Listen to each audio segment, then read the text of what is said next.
The moving truck hadn't even pulled away when Ethan Walker saw her, standing on the porch across the street like she'd been waiting for him all these years. Lena Brooks, the girl who used to skateboard past his house every summer, now a woman with eyes that seemed to know exactly how heavy his duffel bag really was. His son tugged at his hand, asking about the swing set in the backyard, but Ethan couldn't move. Because coming home wasn't supposed to feel like this. Like walking back into a life he'd abandoned, into a neighborhood that remembered the boy he used to be before the uniform, before the divorce, before he became the kind of father who had to rebuild everything from scratch. If you've ever had to start over in the one place that knew you before you broke, stay with me until the end. Hit that like button and drop your city in the comments. I want to see how far this story travels. The house looked smaller than Ethan remembered. He stood on the cracked driveway, his 5-year-old son Cameron pressed against his leg, and stared at the 2-story colonial that had belonged to his parents. The white paint was peeling near the shutters, the front steps sagged slightly on the left side, and the maple tree in the yard had grown so tall its branches now scraped the roof during windstorms. Everything was familiar and foreign at the same time, like looking at an old photograph of yourself and not quite recognizing the person staring back. "Daddy, is this our house now?" Cameron asked, his small voice cutting through the afternoon stillness. Ethan looked down at his son, all dark curls and wide brown eyes, clutching a stuffed elephant that had seen better days. "Yeah, buddy, this is home." The word felt strange in his mouth. Home. He'd spent the last 7 years calling anywhere with a cot and a footlocker home. Forward operating bases in Afghanistan. Temporary barracks in Germany. A cramped apartment in Colorado Springs that had never felt like anything except a place to sleep between deployments. And then, after the divorce, a series of extended-stay motels while the lawyers sorted out custody, and he tried to figure out how to be a single father to a kid who barely knew him. Home was supposed to mean something different now. It had to. "Mr. Walker?" Ethan turned to see the moving company supervisor approaching with a clipboard, a tired-looking man in his 50s with sweat stains under his arms despite the cool October air. "We've got everything unloaded," the man said. "Just need your signature here." Ethan scrawled his name across the form, barely glancing at the itemized list. He didn't own much: furniture from his parents' estate that had been in storage, boxes of Cameron's things from his ex-wife's house, his own military gear and civilian clothes that fit into 2 duffel bags. Everything he owned in the world, and it didn't even fill half the truck. "You need help getting settled?" the supervisor asked, not unkindly. "No, we're good. Thank you." The man nodded and headed back to the truck. Ethan watched it pull away, taking with it the last connection to his old life. Once the diesel rumble faded, the neighborhood settled into the kind of quiet that only existed in small towns. Birds singing, distant lawnmowers, the occasional car passing with unhurried purpose. Maple Ridge hadn't changed. Population 8,000, 1 main street, 2 churches, a diner that still served breakfast all day, and enough gossip to fuel a dozen lifetimes. Ethan had grown up here, played Little League at the park 3 blocks over, got his first kiss behind the library, graduated from the high school that still looked exactly the same except for a fresh coat of paint on the gymnasium. He'd left at 18, desperate to see something bigger than these tree-lined streets and friendly waves from neighbors who knew your business before you did. Now he was back, and he wasn't sure if that made him a failure or just someone who'd finally stopped running. "Daddy, there's a lady looking at us." Ethan followed Cameron's gaze across the street and felt something catch in his chest. Lena Brooks stood on her front porch, one hand shading her eyes from the afternoon sun, wearing jeans and a faded college sweatshirt that hung loose on her frame. Her dark hair was pulled back in a ponytail, and even from this distance, Ethan could see the slight smile on her face. The same smile she'd given him 1,000 times when they were kids, when she'd skateboard past his house on summer evenings and he'd watch from the window, too shy to do anything except wave. She raised her hand now in that same gesture, a simple hello that somehow felt like an acknowledgement of everything that had changed and everything that hadn't. Ethan lifted his hand in response, suddenly aware of how he must look.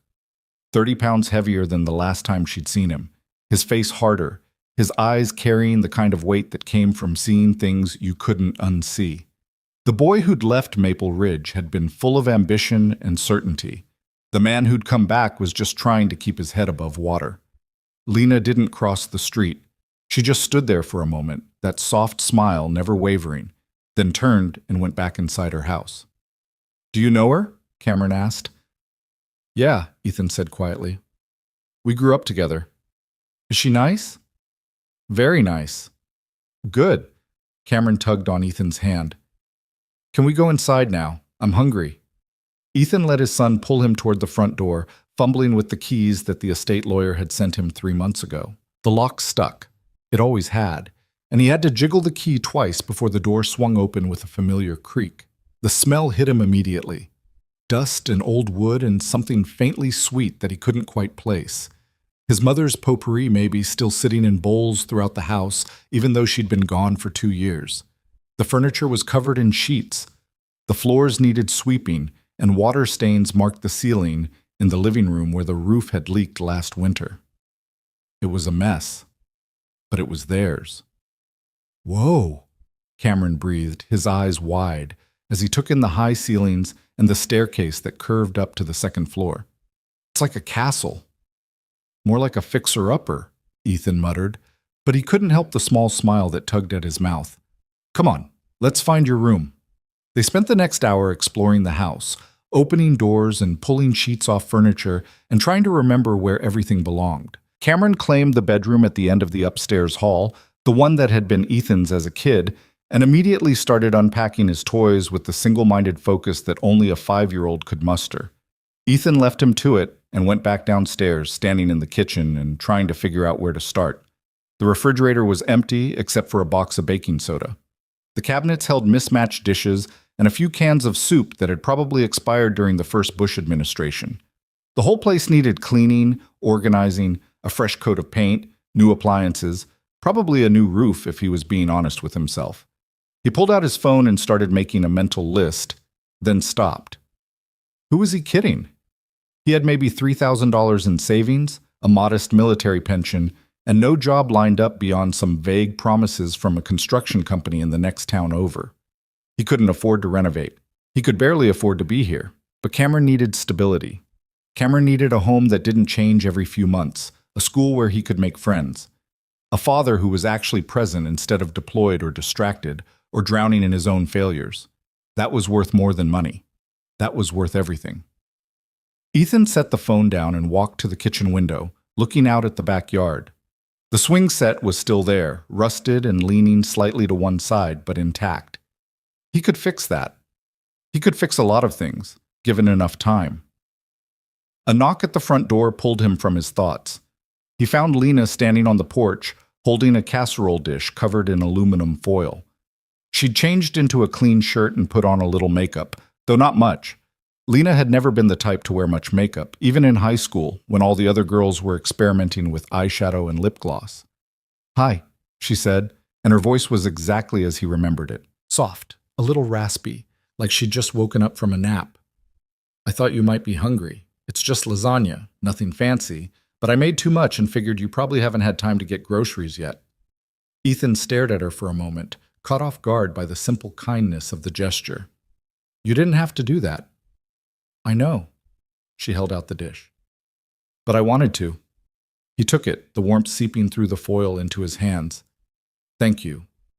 Really. Thank you." "You're welcome." She tucked a strand of hair behind her ear, a nervous gesture he remembered from when they were kids. "How's the house looking?"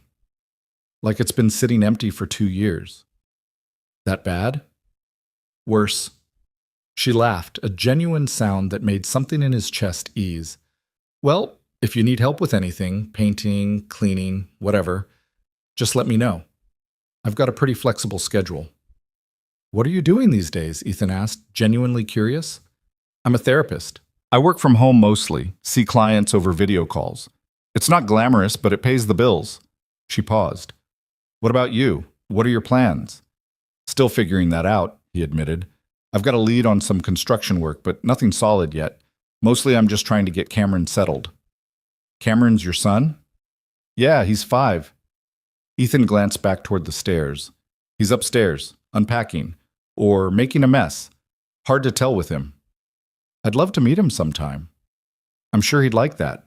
Ethan shifted his weight, suddenly aware of how long they'd been standing in the doorway. Do you want to come in? I can't offer you much. We don't even have drinks yet, but… No, that's okay, Lena said quickly. I should let you get settled. I just wanted to say welcome home. Thanks, Lena. For the food and for… He trailed off, not quite sure how to finish the sentence. She seemed to understand anyway. Any time, Ethan. I mean it. She turned to go, and Ethan watched her walk back across the street, her ponytail swaying with each step. She moved with the same easy grace she'd had as a teenager, like she was completely comfortable in her own skin in a way he'd never managed to be. Daddy, who was that? Ethan looked down to find Cameron standing beside him, his stuffed elephant tucked under one arm. That's Miss Lena. She lives across the street. Is she the nice lady you know? Yeah, buddy, she is. Cameron considered this. She brought us food. She did. That was nice. It was. Can we eat it now? I'm really hungry. Ethan laughed and ruffled his son's hair. Yeah, let's eat. They heated up the lasagna in the microwave. The oven would take too long to preheat, and Ethan wasn't even sure it worked, and ate sitting on the floor of the living room because the dining table was still covered in boxes. Cameron chattered between bites about his new room and the swing set in the backyard, and whether they could get a dog now that they had a yard. Maybe, Ethan said, knowing full well that meant yes, but wanting to maintain at least the illusion of parental authority. We'll see. After dinner, he got Cameron ready for bed, a routine that involved brushing teeth, finding pajamas in the chaos of unpacked boxes, and reading 3 chapters of a picture book about a bear who couldn't sleep. By the time Cameron's eyes finally closed, it was past 9, and Ethan was exhausted in a way that had nothing to do with physical labor. He went back downstairs and sat on the front porch, listening to the sounds of the neighborhood settling in for the night. Crickets, a dog barking somewhere down the block, the distant hum of the interstate 3 miles away. It was so different from the silence of the desert, where every sound was a potential threat, where you learned to sleep with one eye open and one hand near your weapon. Here, the silence was just silence. It took some getting used to. Across the street, a light was on in Lena's living room window. He could see her moving around inside, probably cleaning up from her own dinner. She lived alone, he realized. No husband, no kids, just her in that little house that had belonged to her parents. They'd moved to Florida a few years back, he remembered. Retired down to some golf community near Tampa and left Lena the house. He wondered what her life was like. Did she date? Was she happy? Did she ever think about him, about the kid who used to watch her from his bedroom window and imagine what it would be like to actually talk to her? Probably not. They'd never been close, not really. They'd known each other the way everyone in a small town knows everyone else. Friendly waves, occasional small talk, the kind of superficial familiarity that came from proximity rather than genuine connection. She'd been 2 years behind him in school, part of a different social circle, and by the time he left for the army, she'd been in college somewhere upstate. But she remembered him. She'd brought him lasagna and offered to help with the house and smiled at him like she actually cared that he was back. That had to count for something. The next morning came too early. Cameron woke him up at 6, bouncing on the bed and demanding pancakes. And Ethan dragged himself out of bed with the kind of grogginess that only came from sleeping in an unfamiliar place. The bedroom he'd chosen, his parents' old room, still smelled like his mother's perfume, and every time he rolled over during the night, he'd half expected to see his father's reading glasses on the nightstand. They didn't have pancake mix, so breakfast was toast with peanut butter and the last of the orange juice from the cooler Ethan had packed for the drive. Cameron ate quickly, crumbs falling onto his shirt, and asked if they could explore the neighborhood. Later, Ethan promised. First, we need to go to the store and get some groceries, real food, not just whatever I can scrounge from the pantry. Can I get a toy? No. Please? We'll see. Cameron's face brightened. He'd already figured out that we'll see usually meant yes if he was patient enough. The grocery store was the same one Ethan remembered from childhood, though it had been renovated at some point and now had self-checkout lanes and a coffee bar near the entrance. He grabbed a cart and let Cameron sit in the front, making a list in his head as they walked through the aisles. Milk, eggs, bread, cereal, chicken, vegetables, pasta, sauce. The basics. Nothing fancy. Halfway through the produce section, he heard his name. Ethan Walker, is that you? He turned to find Mrs. Chen, his old English teacher, standing beside a display of apples with a shopping basket over her arm. She looked exactly the same, maybe a little grayer, a little more lines around her eyes, but still sharp and alert, and wearing the kind of sweater that only teachers seem to own. Mrs. Chen, Ethan said, genuinely pleased. How are you? I'm well, dear. More importantly, how are you? I heard you were back in town. She leaned in conspiratorially. Small towns, you know. Word travels fast. I'm doing okay, just trying to get settled. And who is this handsome young man? She smiled at Cameron, who was eyeing her warily from the shopping cart. This is my son, Cameron. Cameron, this is Mrs. Chen. She was one of my teachers in high school. Hello, Cameron, Mrs. Chen said warmly. How old are you? Cameron held up 5 fingers. 5, what a wonderful age. Are you excited about your new house? Cameron nodded, then whispered to Ethan, Can I get down? Stay in the cart, buddy. Mrs. Chen watched this exchange with the kind of knowing smile that only career educators possessed. He's precious. You must be very proud. I am, Ethan said, and meant it. They chatted for a few more minutes. Mrs. Chen caught him up on who'd moved away, who'd gotten married, who'd had kids, the endless cycle of small-town life. And then she excused herself to finish her shopping. Ethan watched her go, feeling a strange mix of nostalgia and displacement. This was what coming home meant. Running into people who remembered you as a teenager, who asked polite questions and made assumptions about who you were now based on who you'd been then. It was comforting and suffocating at the same time. By the time they finished shopping and got back to the house, it was almost noon. Ethan unloaded the groceries while Cameron played in the backyard, his laughter floating through the open kitchen window. It was a good sound, a normal sound, the sound of a kid who felt safe enough to just be a kid. That alone made this move worth it. He was putting away the last of the canned goods when he saw Lena walking up the driveway, carrying a cardboard tray with 2 coffee cups. Ethan met her at the door. You're going to spoil me if you keep bringing food. It's just coffee, she said, handing him one of the cups. I figured you could use the caffeine. Moving is exhausting. You have no idea. He took a sip, black, no sugar, exactly how he liked it. How did you know? Lucky guess, she smiled. Actually, I remember from high school. You used to drink it black at that coffee shop downtown, the one that's a yoga studio now. You remember that? I remember a lot of things. She said it casually, but something in her tone made Ethan look at her more carefully. She was dressed simply today. Jeans, a flannel shirt, boots that looked well-worn and comfortable. Her hair was down, falling in loose waves past her shoulders, and she wasn't wearing any makeup. She looked real, not put together or trying to impress anyone, just herself. Want to come in? Ethan asked. The place is still a disaster, but at least I have coffee now. Sure. He led her inside, acutely aware of the boxes still stacked in the hallway and the dust coating most surfaces. Lena didn't seem to notice or care. She walked through the rooms with the familiarity of someone who'd been here before, trailing her fingers along the banister as she looked around. Your mom kept this place beautiful, she said softly. I remember coming over for your parents' Christmas parties. She always made the best cookies. Snickerdoodles, Ethan said. Every year. I miss her. She was always so kind to me. She liked you. Ethan paused. She used to ask about you sometimes, whether you were seeing anyone, if you were happy.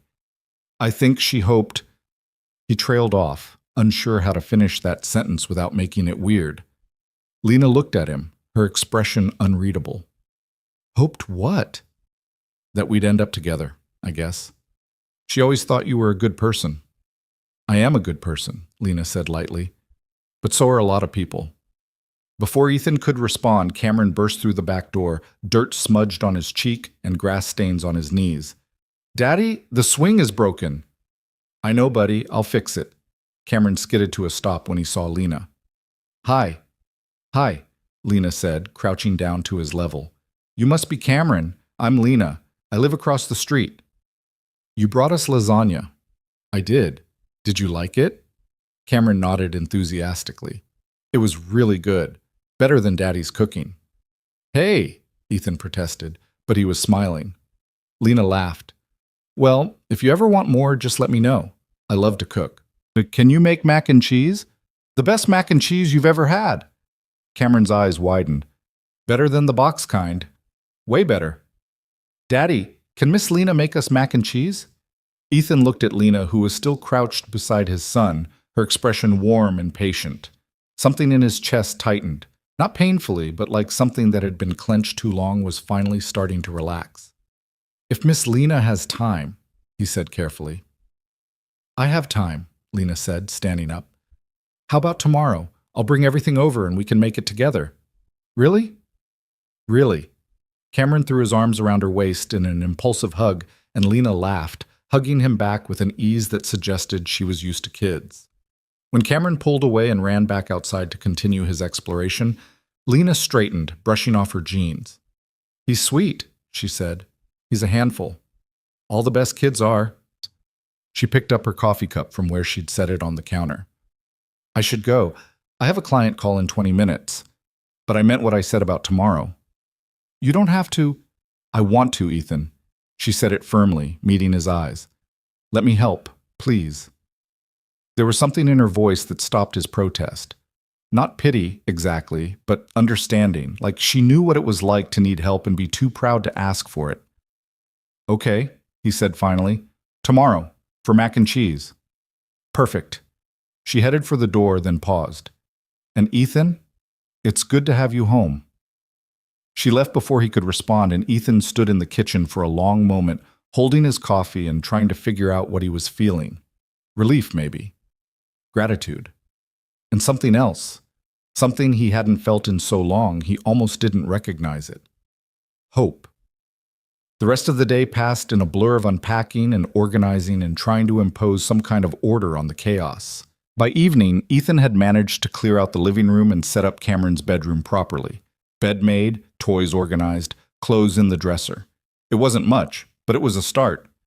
He made dinner from the groceries they'd bought, spaghetti with jarred sauce, nothing fancy, and they ate at the kitchen table, which he'd finally cleared of boxes.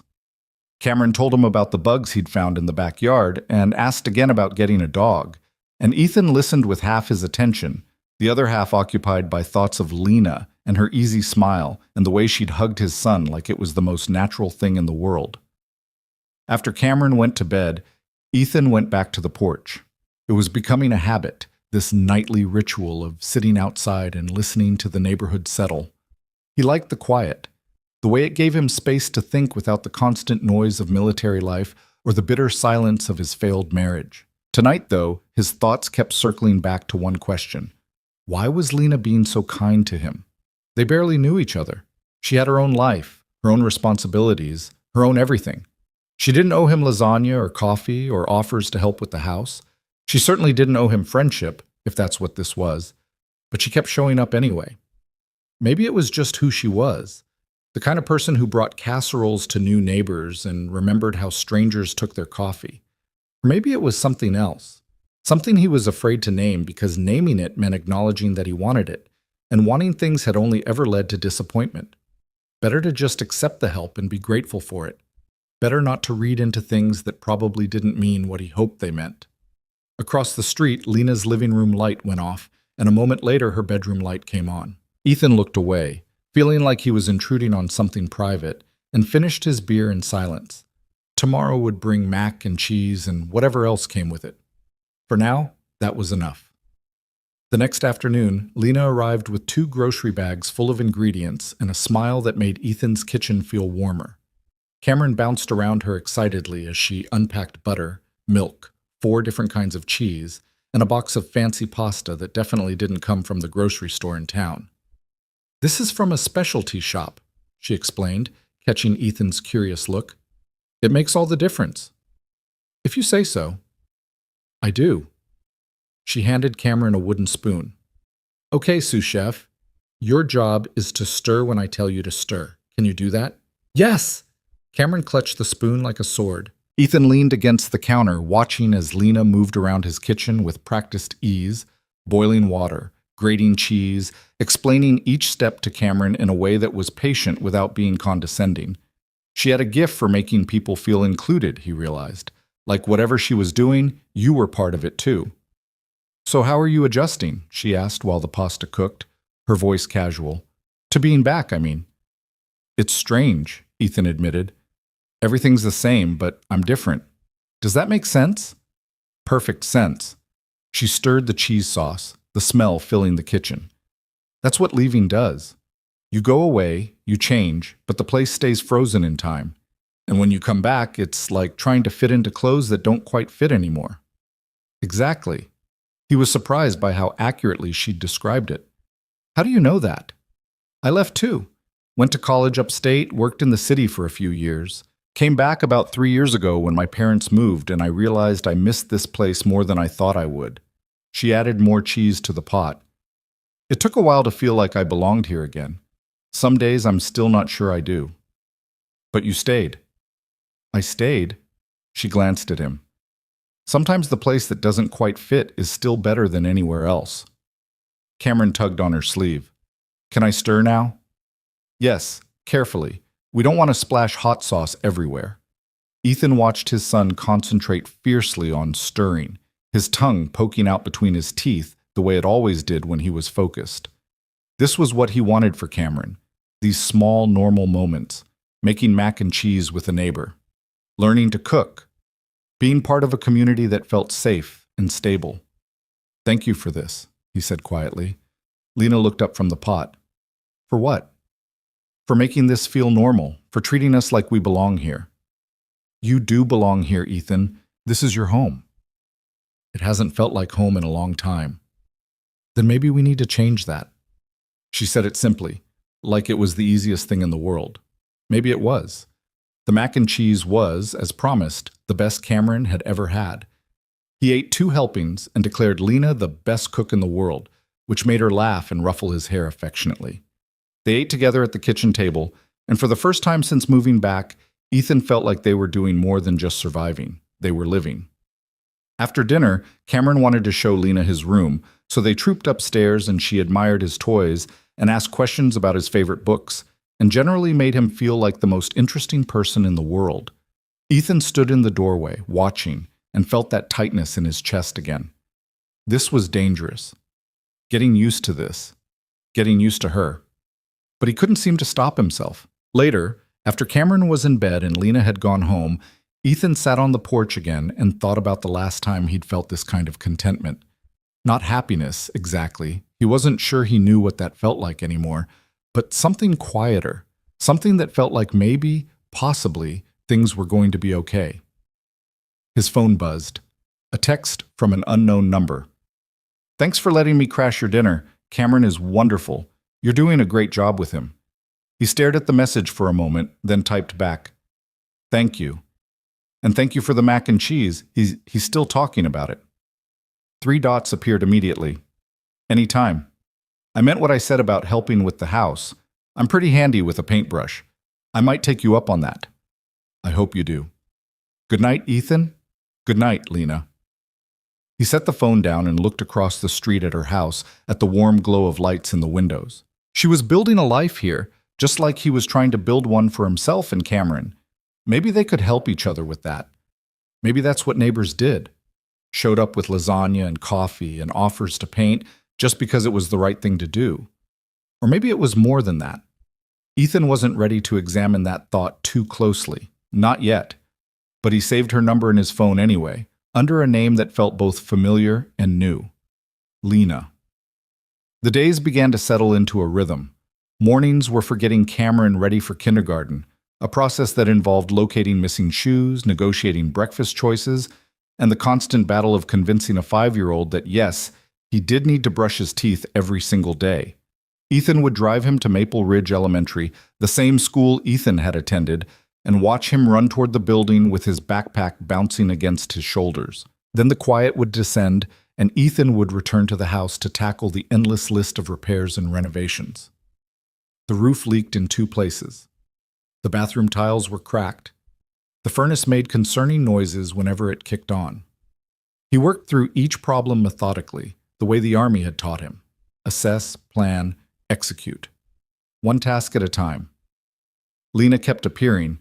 Not every day, but often enough that Ethan started to expect it. She'd show up mid-morning with coffee, ask what he was working on, and inevitably roll up her sleeves to help. She was good with her hands, better than he'd expected. She could paint a straight line without tape, knew how to patch drywall properly, and wasn't afraid of power tools. "My dad taught me," she explained one afternoon while they were replacing the trim in the hallway. "He wanted to make sure I could take care of myself, fix things, instead of having to call someone every time something broke." Smart man. He had his moments. They worked in comfortable silence, broken occasionally by questions about measurements or requests to hand over tools. Ethan found himself relaxing around her in a way he hadn't relaxed around anyone in years. She didn't ask about his time in the army or his ex-wife or why he'd come back to Maple Ridge. She just existed beside him, steady and uncomplicated. On Friday afternoon, while they were painting Cameron's room a cheerful blue that his son had picked out himself, Lena asked, "What are you doing this weekend?" "Probably more of this," Ethan said, gesturing at the paint-spattered drop cloth covering the floor. "Why?" "There's a farmer's market in the town square on Saturday mornings. I thought maybe you and Cameron might want to come. It's pretty low-key, local produce, baked goods, some crafts. Cameron might like it." Ethan considered this. He hadn't been to the farmer's market since he was a kid himself, dragged there by his mother every Saturday to buy fresh vegetables and homemade jam. "What time?" "It starts at 8, but I usually go around 9. The crowds thin out a bit by then." "We could do that." Lena smiled, a paint smudge on her cheek. "Great, I'll meet you there." Saturday morning dawned cool and clear, the kind of autumn day that made Ethan remember why he'd loved this town as a kid. The leaves were turning, brilliant reds and oranges and yellows that seemed to glow in the morning light, and the air smelled like wood smoke and apples. Cameron was excited about the farmer's market, mostly because Lena had mentioned there would be fresh donuts. They walked the 3 blocks to the town square, Cameron skipping ahead and then circling back, his energy boundless. The market was exactly as Ethan remembered, a collection of white tents arranged around the square, vendors selling everything from tomatoes to handmade soap to jars of honey that caught the sunlight like amber. People milled about with canvas bags, stopping to chat with neighbors, examining produce with the careful scrutiny of experienced shoppers. He spotted Lena near the bakery tent, already holding a bag of what looked like croissants. She waved when she saw them. "Right on time," she said, handing the bag to Ethan. "I got extras." "You can never have too many croissants." "Can I have a donut?" Cameron asked, eyeing the display. "Yes, you can have a donut," Ethan said, "but you have to eat real food first when we get home." "Okay." They wandered through the market together, stopping at various stalls. Lena seemed to know everyone. The woman selling herbs remembered her from high school. The old man with the apple stand asked about her parents. The young couple running the vegetable tent thanked her for helping them with their business license application. She introduced Ethan each time, not as her neighbor, but as her friend, and people smiled and welcomed him home with the easy warmth of small-town kindness. It felt good, normal, like he was actually part of this community instead of just someone passing through. Cameron gravitated toward a stall selling wooden toys, and while Ethan was distracted trying to convince him that he didn't need a sword, again, Lena bought it anyway and handed it to the boy with a wink. "You didn't have to do that," Ethan said. "I know, but I wanted to." She looked at Cameron, who was already engaged in an imaginary battle with an invisible foe. "He's a good kid, Ethan. You're doing something right. I'm just trying not to screw him up. That's what good parents do." She said it gently but with conviction. "They try. They show up. They care. You're doing all of that." Ethan didn't know what to say to that, so he said nothing. But he felt something shift inside him, a small easing of the constant guilt he carried about not being enough, not doing enough, not being the father Cameron deserved. They bought apples and fresh bread and a jar of raspberry jam that Lena insisted he try.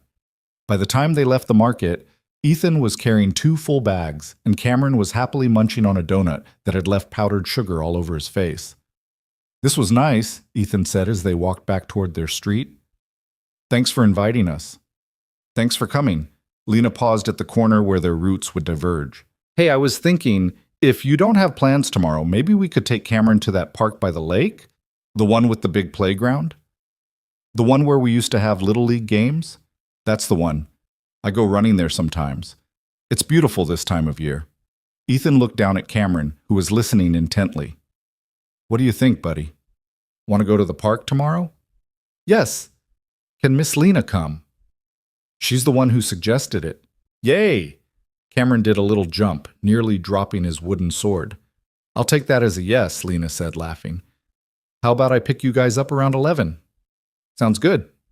They parted ways, and Ethan spent the rest of the day thinking about how easy it was to be around Lena, how she made everything feel lighter somehow, like the weight he'd been carrying wasn't quite so heavy when she was nearby.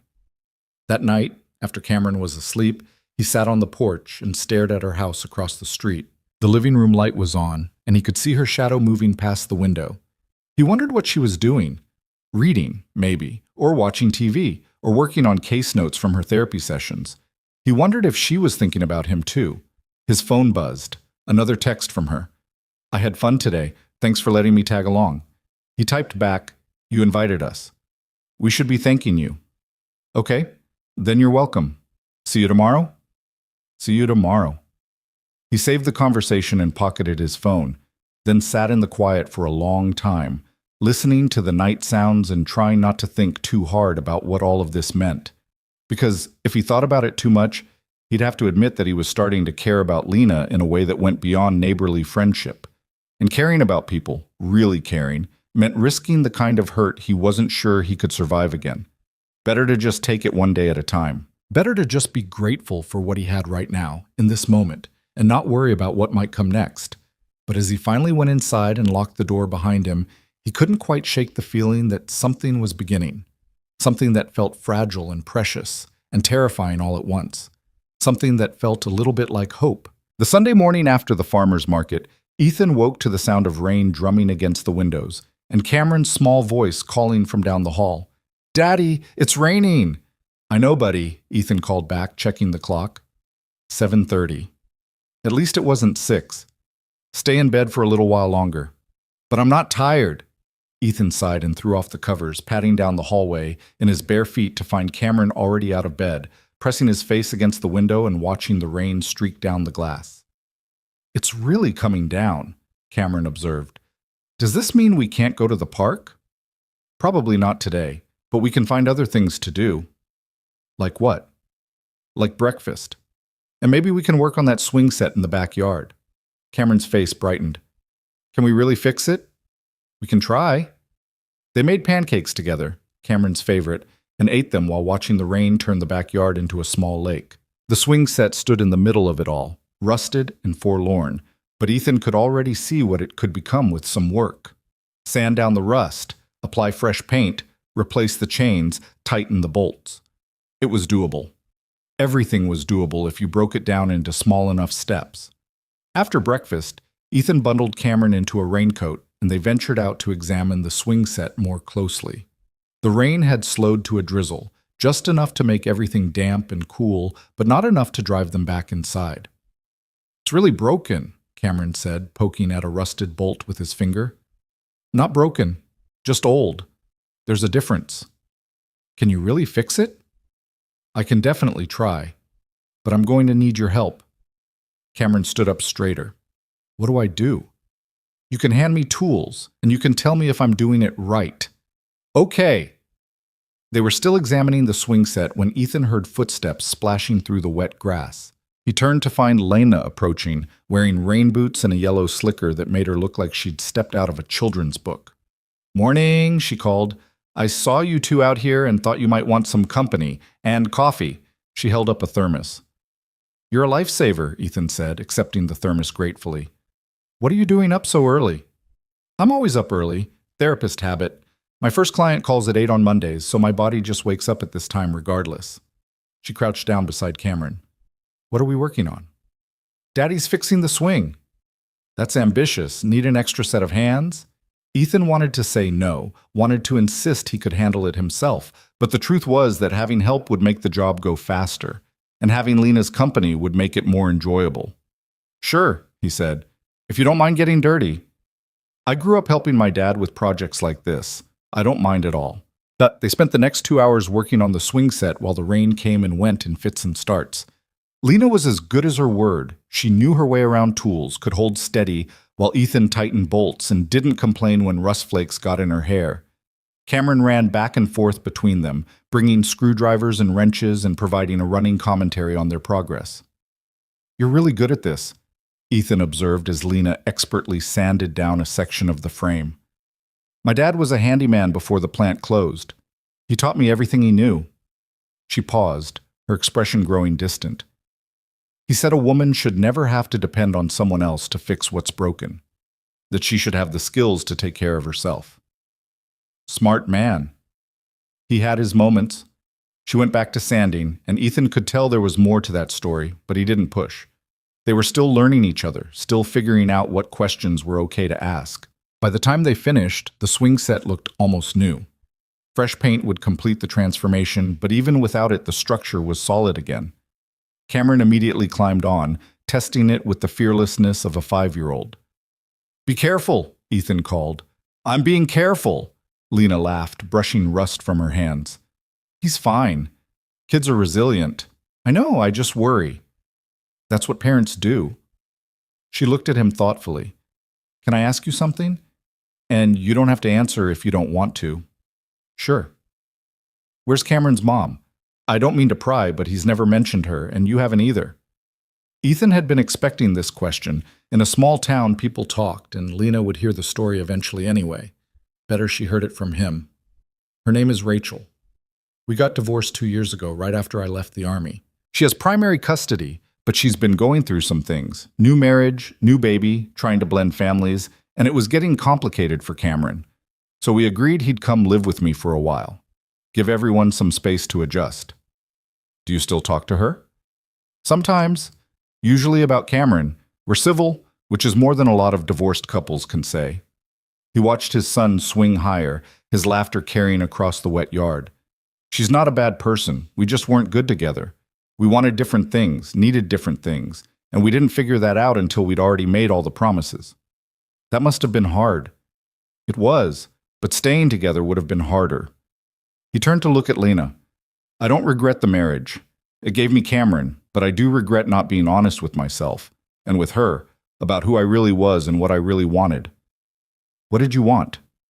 I don't know if I knew back then. I just knew that playing the role of husband and soldier and provider was exhausting, like I was constantly pretending to be someone I wasn't. He paused. Coming back here, I feel like I can finally stop pretending, like I can just be myself, whatever that means. Lena was quiet for a moment, watching Cameron swing. When she spoke, her voice was soft. I think that's brave.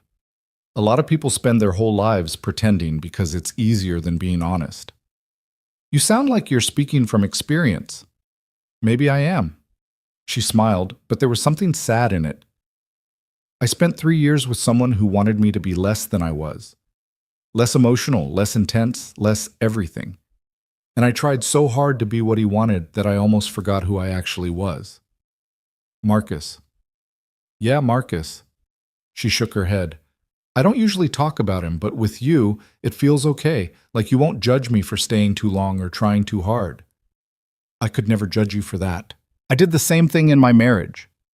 They stood in silence, watching Cameron play, and Ethan felt a connection forming between them that went deeper than attraction or proximity. They were two people who'd both tried to be something they weren't, who'd both failed at relationships they thought they wanted, who were both trying to figure out how to build something real. Miss Lena, look how high I can go, Cameron shouted from the swing. I see you, that's so high. Are you watching, Daddy? I'm watching. Cameron pumped his legs harder, his small body arcing through the air with pure joy, and Ethan felt his chest tighten with love and fear in equal measure. This was what fatherhood felt like, constant terror wrapped around bottomless affection.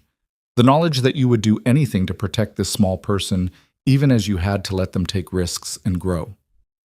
He's going to be okay, Lena said quietly, reading his expression. You're a good dad, Ethan.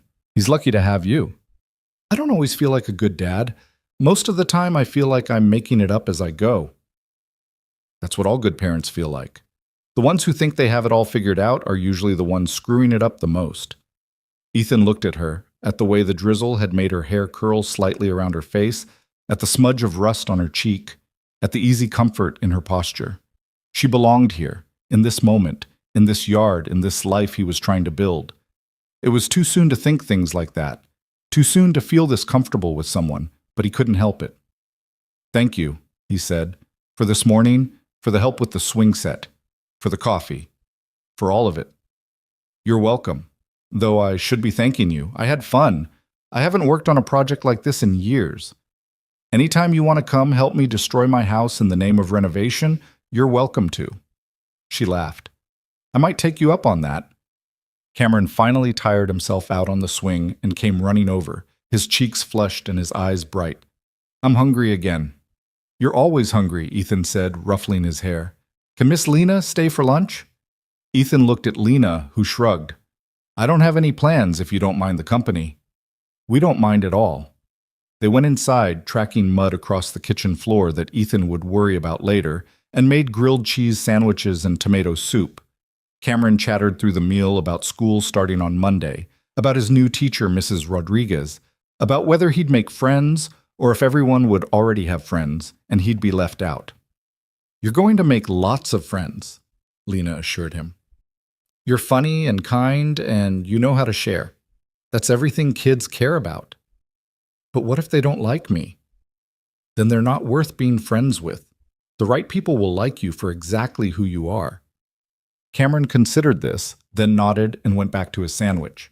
Ethan watched Lena interact with his son, patient, warm, treating him like a person instead of just a kid, and felt that tightness in his chest again.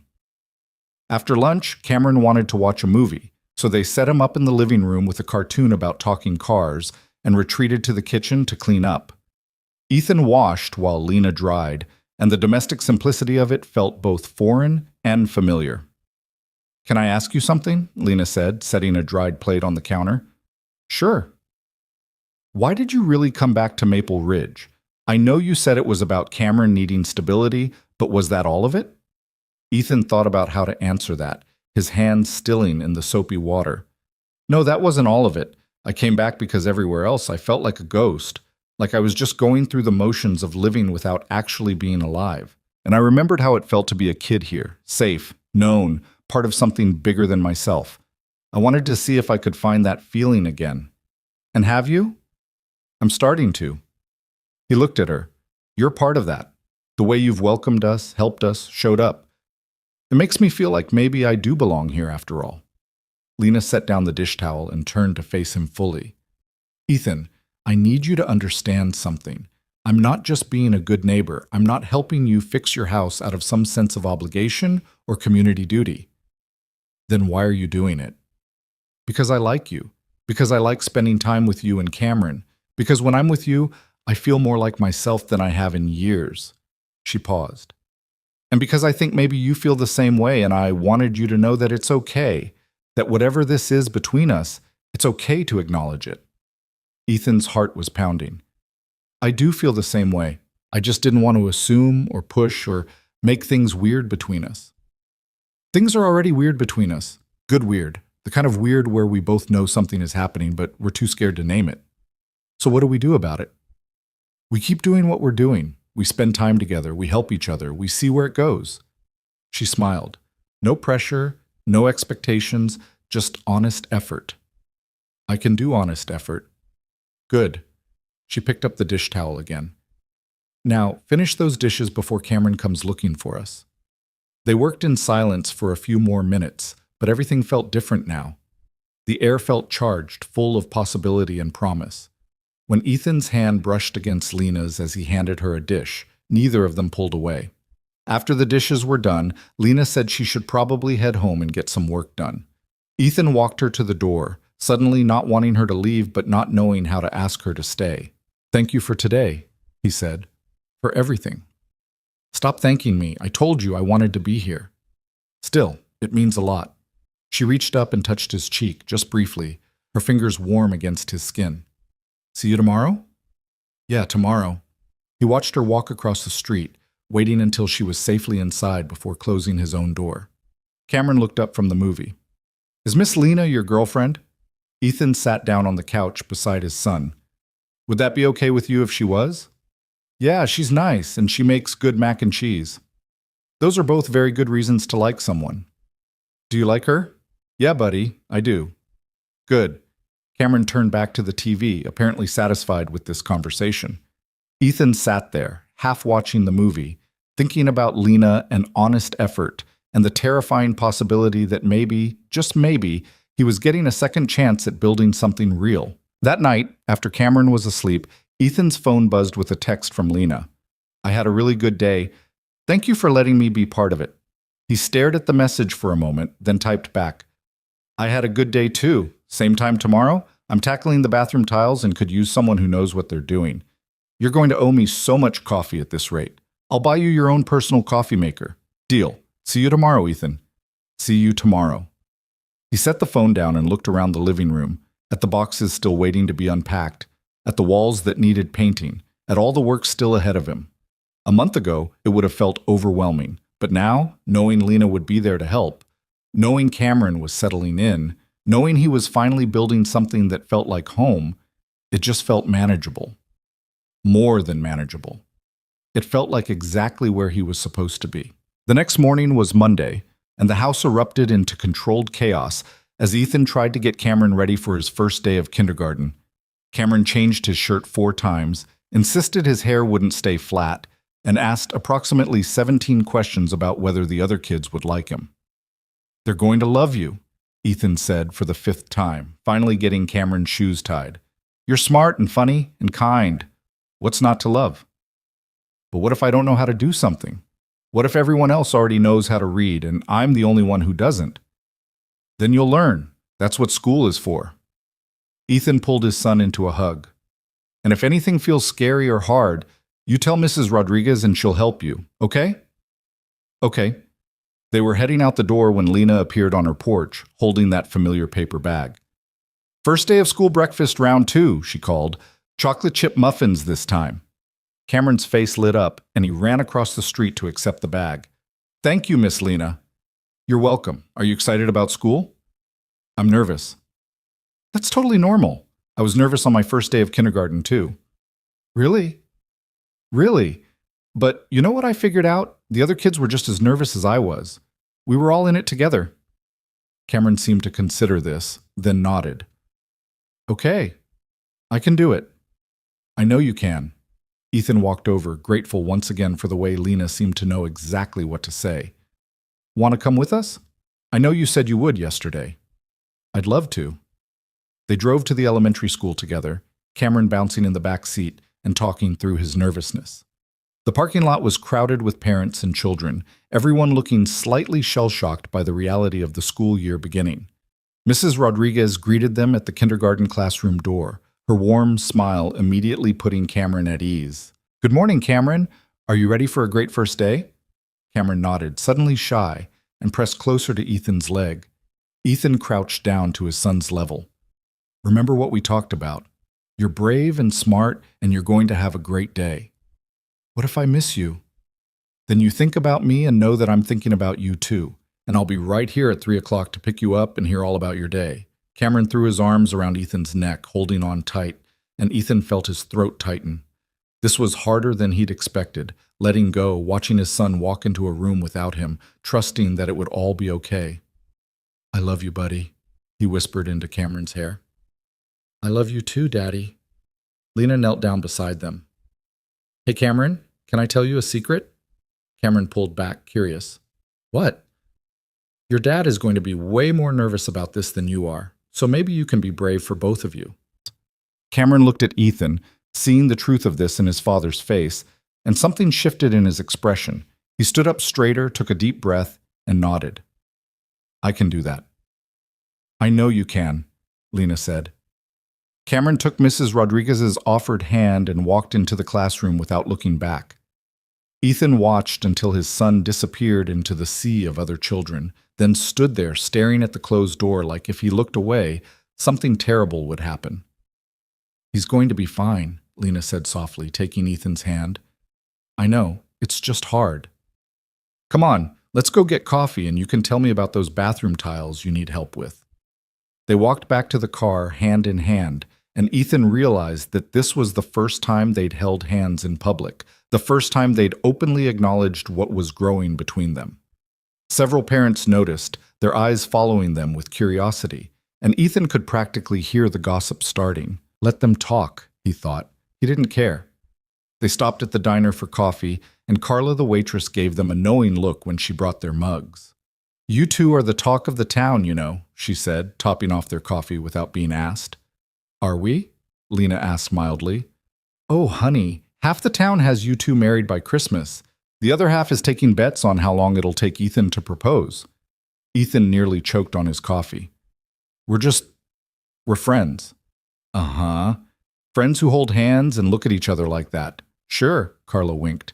"For what it's worth, I think you're good together. It's about time both of you found someone worth hanging on to." After she left, Lena raised an eyebrow at Ethan. "Married by Christmas? Small towns. Everyone's in everyone else's business. Does it bother you, the gossip?" "No." "Does it bother you?" "Not really. I've lived here long enough to know that people are going to talk no matter what we do. Might as well give them something worth talking about." Ethan smiled. "Is that what we're doing? Giving them something to talk about?" "Among other things." She took a sip of her coffee. "So, those bathroom tiles, are we actually tackling those today, or was that just an excuse to see me again?" "Both. Definitely both." They spent the rest of the morning ripping out the old tiles in Ethan's upstairs bathroom, working in comfortable rhythm. Lena was right. They were good together. They anticipated each other's movements, communicated without words, filled the silences with easy conversation about nothing in particular. Around noon, they broke for lunch, and Ethan made sandwiches while Lena washed the tile dust from her hands. "I could get used to this," she said, leaning against the counter. "Used to what?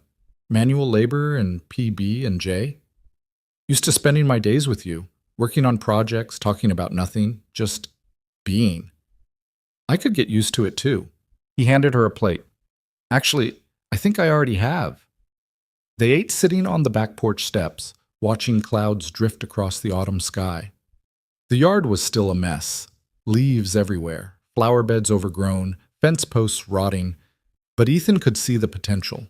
He could see what it could become with time and effort and care. "What are you thinking about?" Lena asked. "This place. How much work it needs. How overwhelming it all feels sometimes." "You don't have to do it all at once. That's the thing about houses. They're always projects. Always something that needs fixing or updating or attention. You just chip away at it, one thing at a time." "Is that a metaphor?" "Maybe." She smiled. "Or maybe it's just practical advice." "I'll take both." At 3 o'clock, they drove to the elementary school to pick up Cameron. Ethan's stomach was in knots, worried that his son would come out crying or scared or unhappy. But when the classroom door opened, Cameron burst out with the biggest smile Ethan had seen in weeks. "Daddy, Miss Lena, I had the best day!" Relief flooded through Ethan as he caught his son in a hug. "Yeah? Tell me everything." Cameron talked non-stop the entire drive home, his words tumbling over each other in his excitement. He'd made 3 friends, Emma and Jake, and a girl named Sophie who had the same backpack as him. Mrs. Rodriguez had let him be the line leader twice. They'd learned about the letter A and read a story about an alligator and played on the playground and had pizza for lunch. "It sounds like you had an amazing day," Lena said. "I did. Can I go back tomorrow?" "You get to go back tomorrow," Ethan confirmed. "Every day, in fact." "Good." That night, after Cameron was bathed and fed and read to and finally asleep, Ethan texted Lena.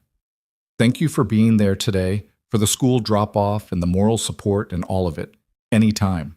I meant what I said about getting used to this." "Me too. Want to come over tomorrow? Cameron wants to show you his homework." "He has homework already?" "He's in kindergarten. It's a worksheet about the letter A, but he's very proud of it. Then I'll definitely come see it. Good night, Ethan." "Good night, Lena." Ethan set his phone down and walked through the quiet house, checking locks and turning off lights. The renovation was far from done, but it was getting there. Room by room, task by task, it was becoming a home. And he wasn't doing it alone anymore. That was the part that still surprised him.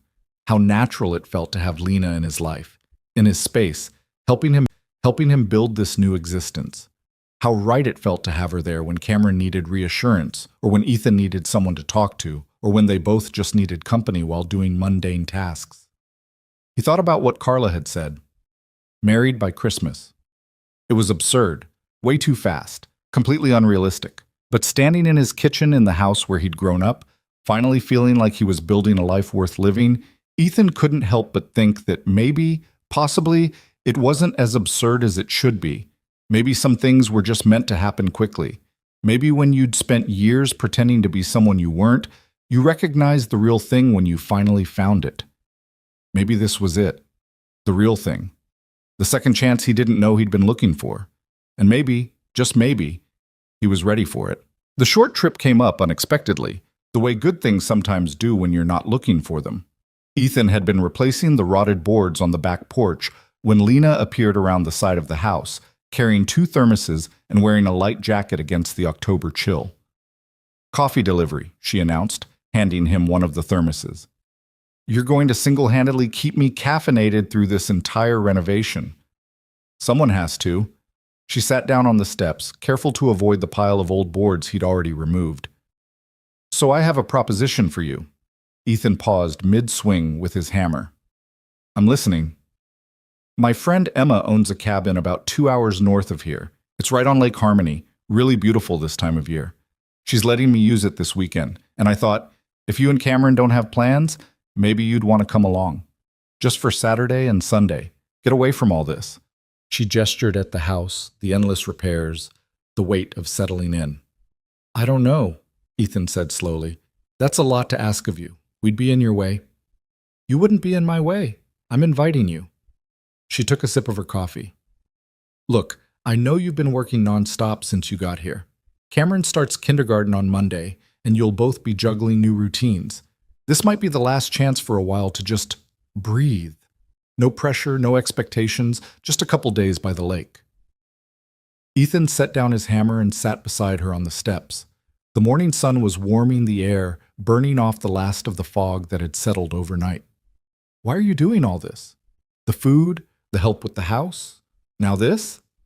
Lena was quiet for a moment, staring out at the backyard where Cameron's swing set stood waiting to be repaired. "Do you remember the summer before you left for the army?" "Some of it. I was 16. My dad had just lost his job at the plant, and my parents were fighting constantly. I used to come sit on our porch at night because I couldn't stand to hear them yelling." She paused. "Your mom noticed. She never said anything directly, but she started finding reasons to wave me over. She'd made too many cookies, or she needed help picking tomatoes from the garden, or she had magazines she thought I'd like. Little things. But they mattered." Ethan remembered his mother doing things like that. She'd had a gift for seeing people who were hurting and finding ways to help without making them feel pitied. "She made me feel less alone," Lena continued. "And when I asked her once why she was so nice to me, she said, because everyone needs someone to show up for them. So that's what I'm doing, Ethan. I'm showing up, like your mom showed up for me." Something tight unwound in Ethan's chest. She would have liked that, knowing she made a difference. She did. Lena stood up, brushing off her jeans. "So what do you say? Want to come to the cabin?" Ethan thought about it. About Cameron running along a lakeshore instead of playing alone in their backyard. About a weekend where he didn't have to think about leaking roofs and broken furnaces. About spending time with Lena somewhere other than covered in sawdust and paint. "Okay," he said. "We'll come." Her smile was bright enough to rival the morning sun. "Great. We'll leave Friday after Cameron gets out of school. I'll pack plenty of food." "Of course you will." "Someone has to make sure you two eat something besides cereal and sandwiches." By the time Friday afternoon arrived, Ethan had talked himself in and out of this trip at least a dozen times. What if Cameron got homesick? What if being alone with Lena for a whole weekend made things weird between them? What if he was reading too much into her invitation and she was just being nice? But Cameron was vibrating with excitement, his little backpack stuffed with toys and books. And when Lena pulled up in her Subaru with kayaks strapped to the roof, Ethan decided to stop overthinking and just let it happen. The drive north took them through winding country roads lined with trees in full autumn glory. Cameron sat in the back seat, pointing out the window at cows and horses and a farmer on a tractor, asking endless questions that Lena answered with patience Ethan could only aspire to. "Miss Lena, have you been to this cabin before?" "Lots of times. Emma and I have been friends since college." "Does it have a TV?" "It does, but there's no cable, just DVDs." "What's a DVD?" Lena caught Ethan's eye in the rearview mirror, and they both smiled. "I'll explain when we get there," she said. The cabin was exactly what Ethan had pictured. A small A-frame structure with weathered cedar siding sitting on a wooded lot about 50 yards from the lake. A stone path led down to a small dock, and through the trees he could see the water glinting in the late afternoon sun. "Wow," Cameron breathed as they pulled up. "It's like a fairy tale house." "Wait until you see the inside," Lena said, grabbing bags from the trunk. The interior was cozy without being cramped. An open living area with a stone fireplace, a small kitchen, and a loft bedroom accessed by a ladder. The furniture was mismatched but comfortable, and everything smelled faintly of pine and old books. "Cameron, you get the loft," Lena announced. "Your dad and I will take the pull-out couch." Ethan shot her a look, but she was already heading outside for more bags. He followed her to the car. "The pull-out couch?" he said quietly. "It's a big couch, and there are extra blankets." "We're both adults, Ethan. I think we can manage." She handed him a cooler. "Unless you want Cameron to sleep on the couch and you can have the loft, because I'm not sure you'll fit up there." She had a point. The loft looked barely big enough for Cameron, let alone a grown man who was 6'2". "The couch is fine," he said. They spent the rest of the afternoon exploring. Cameron was fascinated by everything: the dock, the kayaks, the trail that wound through the woods behind the cabin. Lena showed him how to skip stones across the lake, and Ethan watched from the dock as they counted how many times each stone bounced. "4!" Cameron shouted. "That one did 4!" "You're getting good at this," Lena said. "Pretty soon you'll be better than me." "I'm already better than Daddy. He can only do 2. "Hey," Ethan protested. "I can do more than 2. "Prove it." Lena handed him a smooth, flat stone, her fingers brushing his for just a moment. He positioned himself at the edge of the dock, wound up, and sent the stone skittering across the water. It bounced 5 times before disappearing beneath the surface. 5, Cameron crowed. "Daddy wins." "Beginner's luck," Lena said, but she was smiling. They made dinner together, pasta with marinara sauce and a salad from vegetables Lena had brought. Cameron helped set the table, carefully placing each fork and knife in the proper position, his tongue sticking out in concentration. After dinner, they roasted marshmallows in the fireplace, and Cameron declared it the best day ever before falling asleep on the couch halfway through a movie. Ethan carried him up to the loft and tucked him in, listening to his son's steady breathing in the quiet cabin. When he came back down, Lena had pulled out the couch bed and was making it up with sheets and blankets. "I can do that," Ethan said. "I'm almost done." She smoothed the last blanket into place. "There. Not exactly a 5-star hotel, but it'll do. It's perfect." They sat on opposite ends of the couch, leaving a careful space between them. The fire had burned down to glowing embers, casting a warm orange light across the room. Outside, the lake was dark and silent. "Thank you for bringing us here," Ethan said. "Cameron's going to remember this." "What about you?" "I'll remember it too." Lena pulled her knees up to her chest, wrapping her arms around them. "Can I ask you something?" "Sure." "What made you come back to Maple Ridge? I mean, I know your parents' house was here, but you could have sold it and gone anywhere. Why here?" Ethan was quiet for a long moment, trying to find the right words. "Because everywhere else I was trying to be someone I wasn't. In the army, I was trying to be the perfect soldier. In my marriage, I was trying to be the perfect husband, and I failed at both." He paused. "Here, I'm just me. The kid who grew up on Elm Street and played Little League at the park. I figured maybe if I came back to where I started, I could figure out who I'm supposed to be now." "And have you? Figured it out?" "Not yet, but I'm working on it." He looked at her. "What about you? You left too. Why did you come back?" "For a lot of the same reasons, I think. I was working at this big therapy practice in the city, seeing back-to-back clients all day, living in an apartment where I couldn't even hear myself think. And one day I woke up and realized I was helping everyone else figure out their lives, but I had no idea what I was doing with mine. She rested her chin on her knees, so I came home, started my own practice, bought my parents' house, slowed down enough to actually breathe. It wasn't what I planned, but it's what I needed. Do you miss the city? Sometimes. I miss the anonymity, the feeling that you could be anyone, but I don't miss the loneliness. She looked at him. You can be lonely anywhere, but it's worse when you're surrounded by people and still feel invisible. Yeah, Ethan said softly. I know that feeling.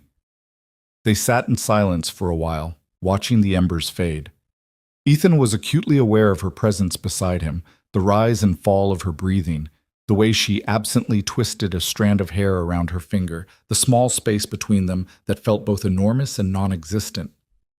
Ethan? Yeah? I'm glad you came back. He turned to look at her, and in the dying firelight her expression was open and honest in a way that made his heart skip. Me too. She held his gaze for a moment, then stood up. I should probably get some sleep. Emma said there's good hiking trails around here, and I thought we could explore tomorrow morning if you're up for it. Sounds good. Good night, Ethan. Good night, Lena. He watched her disappear into the bathroom, then lay back on his side of the pull-out bed and stared at the ceiling. His mind was racing, replaying every moment of the day, every word of their conversation, trying to decipher what it all meant. When Lena emerged from the bathroom in pajama pants and a sweatshirt, she climbed into the other side of the bed without comment. They lay there in the darkness, a careful foot of space between them, both pretending to sleep. Ethan? Lena's voice was quiet. Yeah? Are you afraid of failing again? The question hung in the air. He could have deflected, made a joke, pretended not to understand what she was really asking. But something about the darkness, the intimacy of the moment, made him want to be honest. Every day, he admitted. I'm terrified that I'm going to screw up Cameron's life, that I'm going to make the same mistakes I made in my marriage, that I'm going to let down everyone who's counting on me. That's what being a parent is, though. Being terrified and doing it anyway. She paused. For what it's worth, I think you're doing an amazing job. You barely know me. I know you show up for your son every single day. I know you're rebuilding your life from scratch and doing it with grace. I know you're capable of more than you give yourself credit for. Her voice softened. I know you, Ethan. Maybe not all of you yet, but I know the parts that matter. He wanted to reach across that careful space between them, wanted to close the distance and see what would happen. But fear held him in place, fear of rejection, of ruining what they had, of proving that he really was destined to fail at anything that mattered. Lena? Yeah? I'm not good at this. Trusting people, letting people in. I know. But I want to try. With you. He felt her shift in the darkness, moving closer until her hand found his. Her fingers laced through his, warm and certain. Then try, she said simply. They fell asleep like that, hands linked across the space between them. And when Ethan woke in the early morning light, he found that sometime during the night they drifted together. Lena was curled against his side, her head on his shoulder, breathing softly in sleep. He didn't move. He just lay there, watching the sunrise paint colors across the lake through the cabin windows, and let himself feel something he hadn't felt in years. Safe. The morning brought Cameron bounding down from the loft, full of energy and questions about breakfast. Lena extracted herself from Ethan's side with a sleepy smile, and they moved around the small kitchen in easy coordination. Ethan making coffee while Lena cooked pancakes, Cameron setting the table with the same careful concentration he'd shown the night before. After breakfast, they hiked one of the trails Lena had mentioned. It wound up through the woods to a lookout point that offered a view of the entire lake spread out below them. Cameron ran ahead, scrambling over rocks and fallen logs with the fearlessness of childhood, while Ethan and Lena followed at a slower pace. He's got good energy, Lena observed. That's one way to put it. I usually just say he's exhausting, she laughed.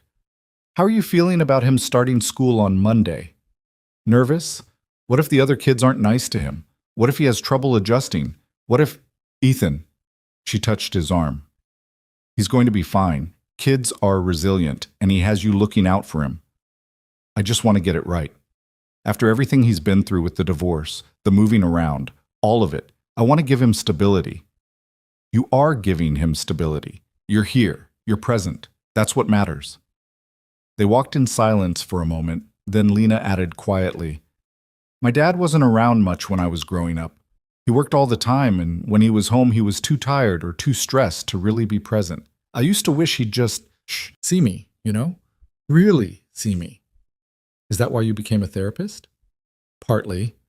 I wanted to be the person who really saw people, who made them feel like they mattered. She smiled. Turns out, I'm pretty good at it. I can see that. They reached the lookout point to find Cameron already there, peering over the edge at the drop below. Careful, buddy, Ethan called. I'm being careful. Look how far we can see. The view was spectacular. The lake stretched out like a mirror, reflecting the sky and the trees in perfect symmetry. Other cabins dotted the shoreline, tiny from this height, and in the distance, mountains rose in blue-gray waves. It's beautiful, Ethan said. It is, Lena agreed, but when he glanced at her, she was looking at him instead of the view. The moment stretched between them, full of things unsaid, and Ethan felt that familiar pull, the desire to close the distance, to take a risk, to see what might happen if he stopped being afraid. But Cameron was scrambling back toward them, chattering about rocks and trees and whether there were bears in these woods. And the moment passed. They spent the rest of the day by the lake. Lena taught Cameron how to kayak in the shallow water near the dock, while Ethan watched from shore, his heart in his throat every time the small boat wobbled. But Lena was patient and careful, her voice calm and encouraging, and by the afternoon, Cameron was paddling in small circles, proud of his new skill. Can we stay here forever? Cameron asked at dinner, tomato sauce smeared across his chin. I wish we could, buddy, but we have to go home tomorrow. Why? Because you start school on Monday, remember? You were excited about that. Cameron's face brightened. Oh yeah, I get to meet new friends. Exactly. After Cameron went to bed, Ethan and Lena sat on the dock, their feet dangling above the water. The night was clear and cold, stars scattered across the sky in impossible numbers. I haven't seen stars like this in years, Ethan said. Light pollution. It's one of the things I love about being out here. You can actually see how big the universe is. Makes you feel pretty small. Or pretty connected. All those stars, all that space, and somehow we ended up here, on this dock, at this exact moment. She bumped her shoulder against his. That's kind of amazing when you think about it. Ethan turned to look at her, and in the starlight, she was luminous. Lena, I need to tell you something. Okay. He took a breath, gathering his courage. I'm not good at this. Relationships, feelings, any of it. My marriage ended because I couldn't figure out how to let my ex-wife in. I was always holding something back, always keeping part of myself locked away, and she needed more than I knew how to give. Ethan, let me finish, please. He waited until she nodded. I'm terrified that I'm going to do the same thing with you, that I'm going to hold back until you get tired of waiting for me to open up, that I'm going to fail again, but this time it'll hurt worse because I actually care. He paused. I care about you, Lena, more than I should after just a few weeks. Lena was quiet for a long moment, and Ethan's heart sank. He'd said too much, pushed too hard, ruined everything. Then she spoke, her voice steady. I need to be honest with you too. I won't be a temporary chapter in your story, Ethan. I won't be the person who helps you heal and then gets left behind when you figure out what you really want. I've done that before, and I won't do it again. What happened? I dated someone for 3 years. He was charming and smart and said all the right things, but he never really saw me. I was just there, a placeholder until something better came along. She drew her knees up, wrapping her arms around them. When he left, he told me I was too much, too intense, too emotional, too invested. And for a long time, I believed him. I tried to be less, to need less, to want less. But that's not who I am. You're not too much, Ethan said quietly. Maybe not to you, but you have to be sure about that because I can't go through that again. I can't care about someone and watch them realize I'm not what they wanted. Ethan reached for her hand, the same way she'd reached for his the night before. I'm not sure about a lot of things. I'm not sure how to be the father Cameron deserves, or how to build a life in Maple Ridge, or how to let go of the things that are holding me back. But I'm sure about this. He squeezed her hand. I'm sure that I want to try. Not because you're convenient or because I'm lonely, but because you make me want to be better. You make me want to learn how to open up, how to trust, how to let someone in. That's not a small thing you're promising. I know. And what if you try and it doesn't work? What if we ruin this friendship we're building? Then we'll deal with it, together. He turned to face her fully. But I think it's worth the risk. Don't you? Lena studied his face in the starlight, and Ethan felt like she was looking straight through him, seeing all the broken pieces and sharp edges he tried to hide. It should have been terrifying. Instead, it felt like relief. Yeah, she said finally. I think it's worth the risk. She leaned in slowly, giving him time to pull away, but Ethan didn't move. When her lips met his, it was soft and tentative, a question more than a statement. He kissed her back with the same careful uncertainty, like they were both afraid of breaking something fragile. When they pulled apart, Lena rested her forehead against his. No promises, she said quietly. No guarantees, just honest effort, and showing up for each other. That's what I need. I can do that. Then we'll figure out the rest as we go. They sat on the dock until the cold drove them inside, hands linked, shoulders touching, neither one willing to break the moment. When they finally climbed into the pull-out bed, there was no careful space between them. Lena curled into his side like she belonged there, and Ethan wrapped his arm around her, feeling her heartbeat against his ribs. Ethan? Yeah? I'm glad you came back to Maple Ridge. Me too. He fell asleep to the sound of her breathing and woke to find Cameron bouncing on the bed between them, demanding pancakes for breakfast. Lena laughed and pushed her hair out of her face, and Ethan watched them with a feeling he was almost afraid to name. Hope. This was what hope felt like. They packed up the cabin and drove back to Maple Ridge in the afternoon, Cameron chattering about school and kayaking and when they could come back to the cabin. Lena promised they'd return soon, and Ethan found himself already looking forward to it. When they pulled up to their street, Ethan noticed a car parked in front of Lena's house.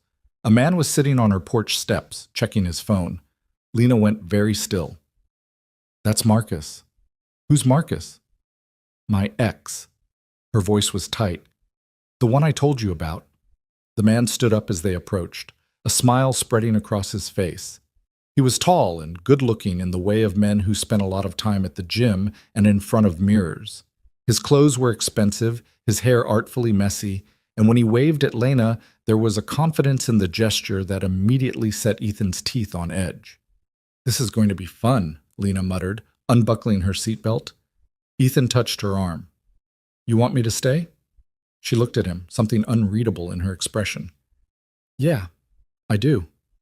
They got out of the car together, Cameron trailing behind with his backpack. Marcus's smile widened when he saw them. Lena, it's been too long. His eyes flicked to Ethan, assessing. I didn't know you had company. What are you doing here, Marcus?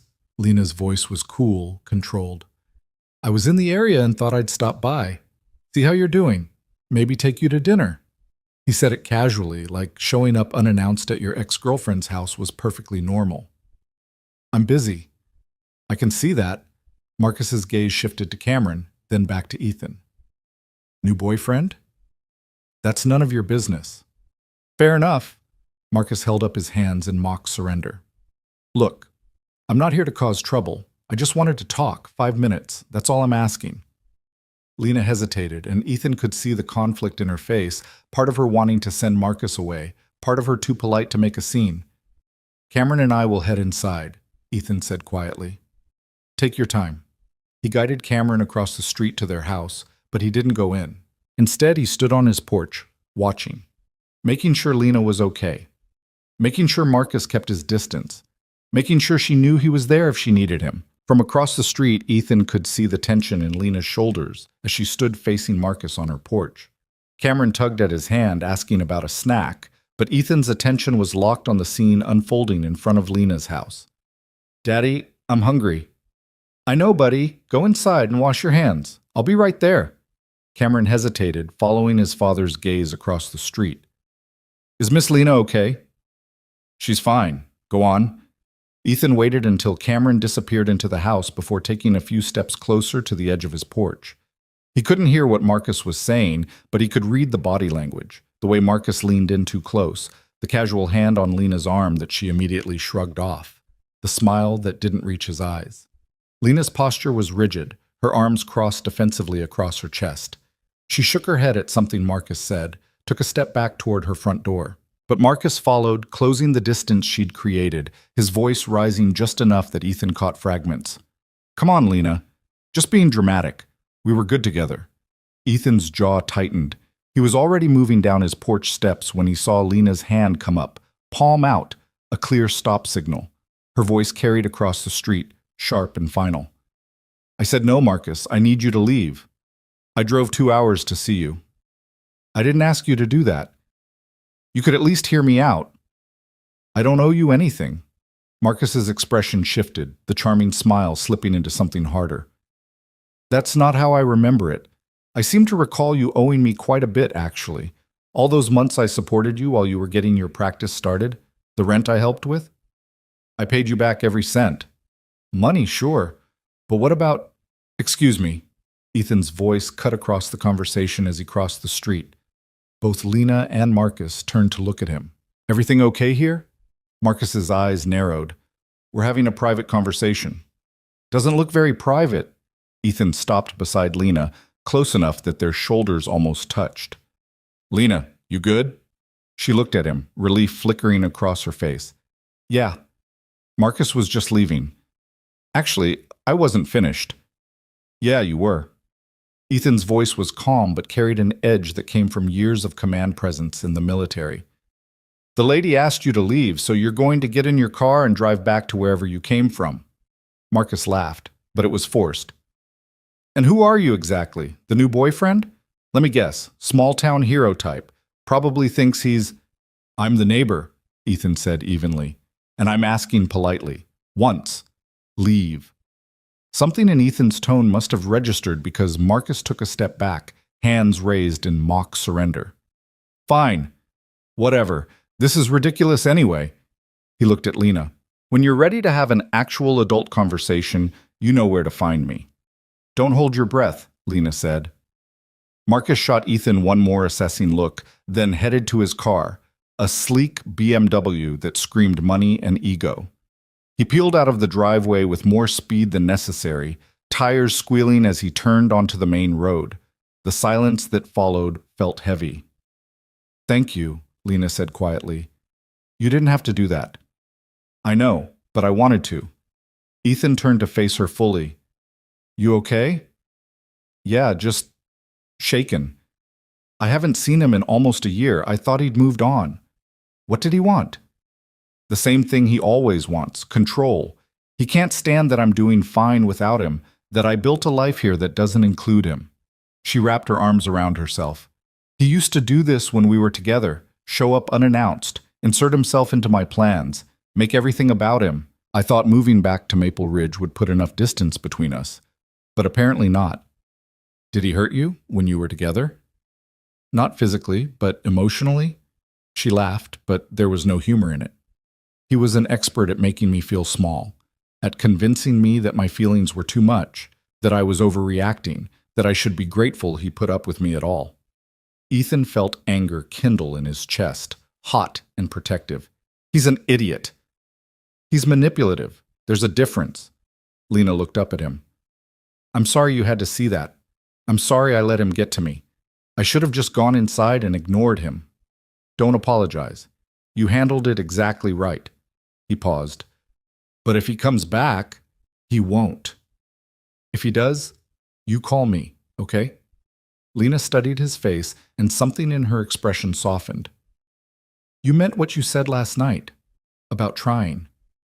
Every word. She reached for his hand, lacing her fingers through his. Thank you for being here, for showing up. Always. They stood like that for a moment, hands linked in the fading afternoon light, and Ethan felt the weight of what they were building, something fragile and new and worth protecting. I should let you go, Lena said finally. Cameron's probably wondering where you are. He's fine. Kid's got the attention span of a goldfish when food is involved. But Ethan squeezed her hand before letting go. You sure you're okay? I will be. This isn't the first time Marcus has tried to worm his way back into my life. It probably won't be the last, but I'm not the same person I was when we were together. I won't let him make me doubt myself again. Good. Ethan walked back across the street, glancing over his shoulder to see Lena still standing on her porch, watching him. She lifted her hand in a small wave, and he returned it before heading inside to find Cameron sitting at the kitchen table, drawing on a piece of paper with intense concentration. What are you working on? Ethan asked. A picture for Miss Lena, to say thank you for the cabin. Ethan looked at the drawing. Stick figures by a lake, a lopsided kayak, trees that looked more like green blobs. It was perfect. She's gonna love it.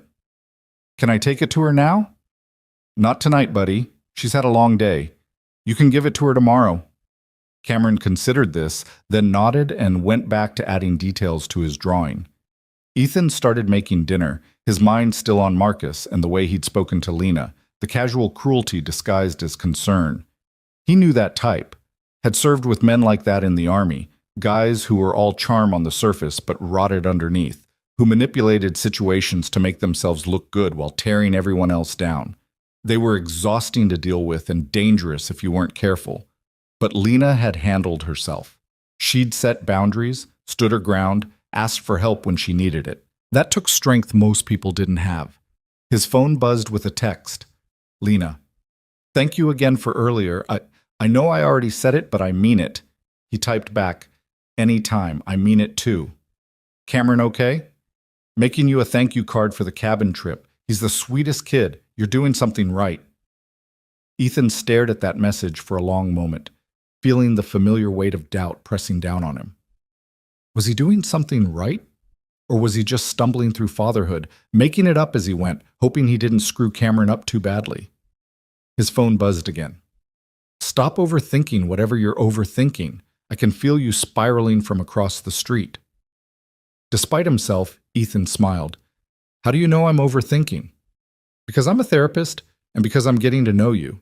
You do this thing where you get quiet and your face gets all serious when you're doubting yourself. I don't have a face. You absolutely have a face. A very obvious face. Great. Now I'm self-conscious about my face. Good. Maybe you'll stop using it to beat yourself up. Ethan shook his head, but he was still smiling. There was something about the way Lena could read him that should have been uncomfortable, but wasn't. It was like she saw through all his defenses, and instead of being scared by what she found, she just accepted it.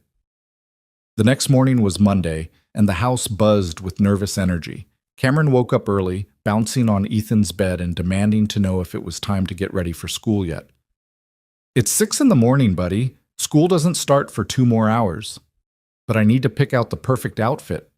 You're 5. You're wearing jeans and a t-shirt. Cameron's face fell. But what if the other kids don't like me? Ethan pulled his son into his lap, smoothing down his wild bedhead. They're going to love you. You're smart and funny and kind. What's not to like?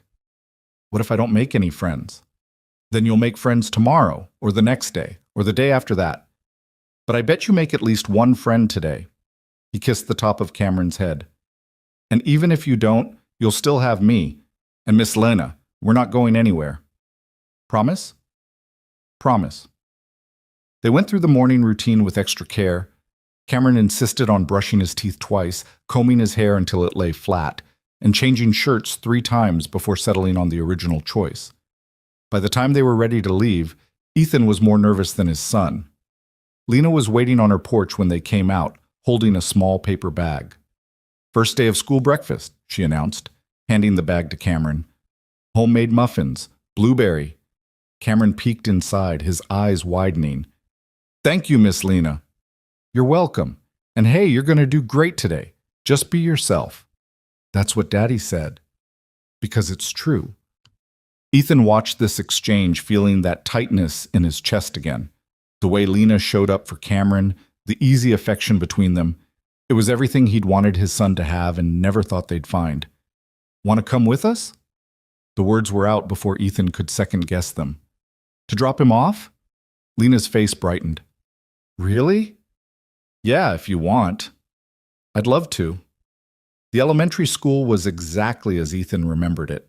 A long brick building with a playground out front and a flag snapping in the morning breeze. Parents clustered in groups, holding the hands of small children who ranged from excited to terrified. Cameron fell somewhere in the middle, clutching Ethan's hand tightly as they approached the kindergarten entrance. A young teacher with kind eyes and a bright smile greeted them at the door. Welcome, you must be Cameron. I'm Mrs. Rodriguez. We talked on the phone last week. Cameron pressed closer to Ethan's leg. Hey, Ethan crouched down to his son's level. Remember what we talked about? About being brave? I don't feel brave. That's okay.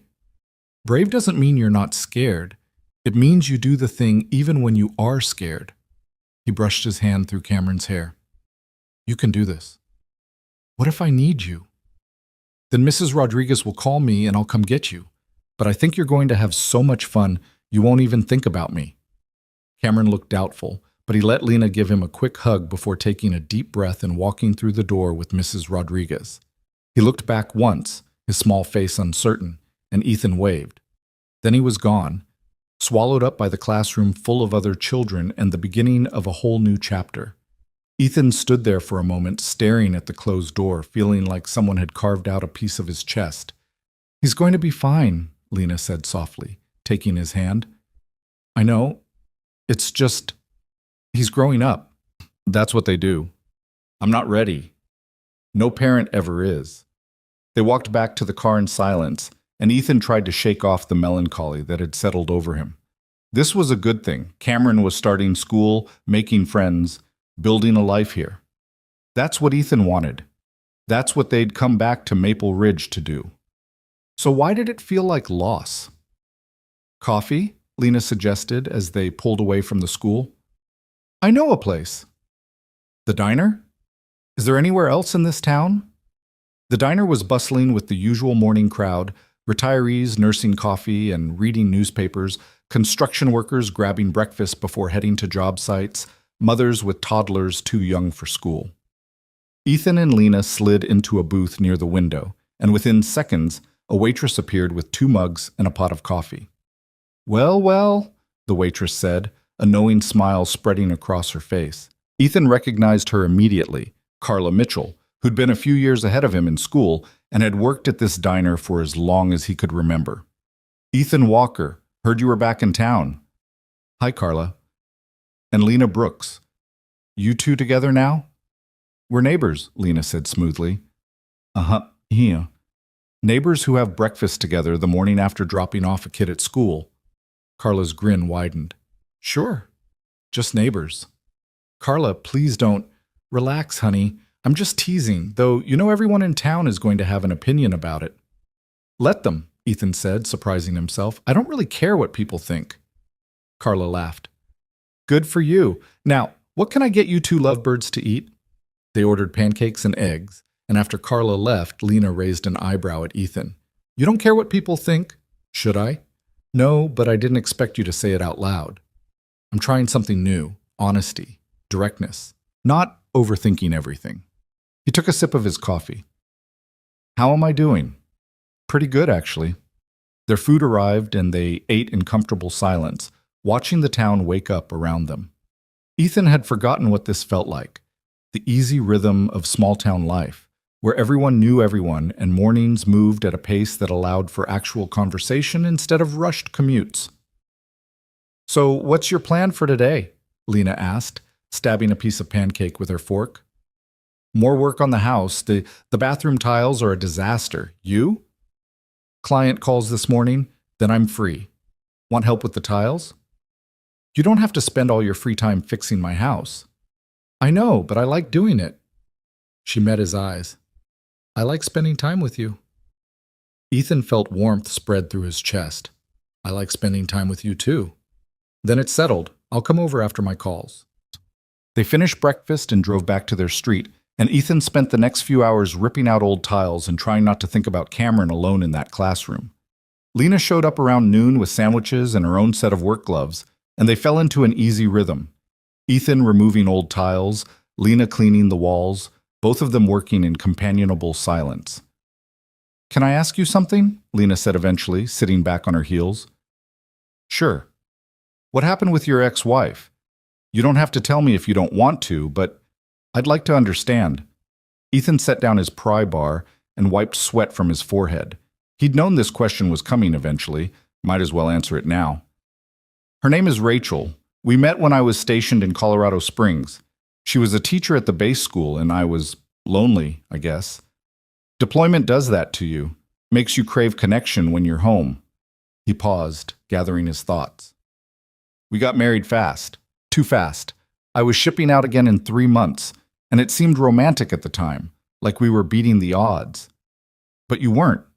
No. The first deployment after we got married, I was gone for 15 months. When I came back, we were strangers. We'd built this relationship over phone calls and emails, and when we were actually in the same room, we had nothing to say to each other." He picked at a piece of grout. "Then she got pregnant. We thought maybe a baby would fix things, give us something to focus on besides how much we were failing. Babies don't fix marriages. No, they don't. They just add more stress and exhaustion and reasons to fight." Ethan looked at Lena. "I was a terrible husband. I was either deployed or detached, and when I was home, I couldn't figure out how to be present, how to let her in.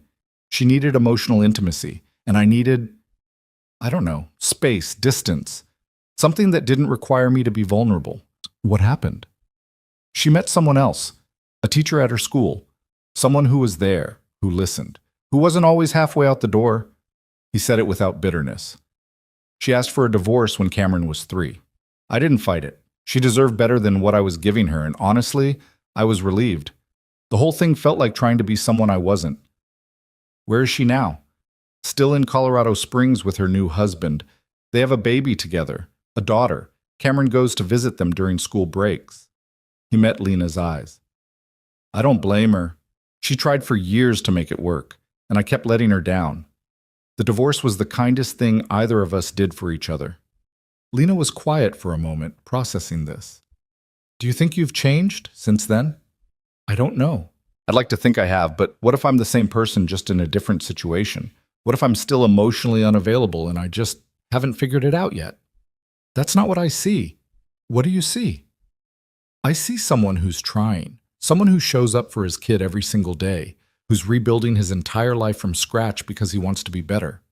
Someone who's scared of failing, but doing it anyway." She moved closer, close enough that their knees touched.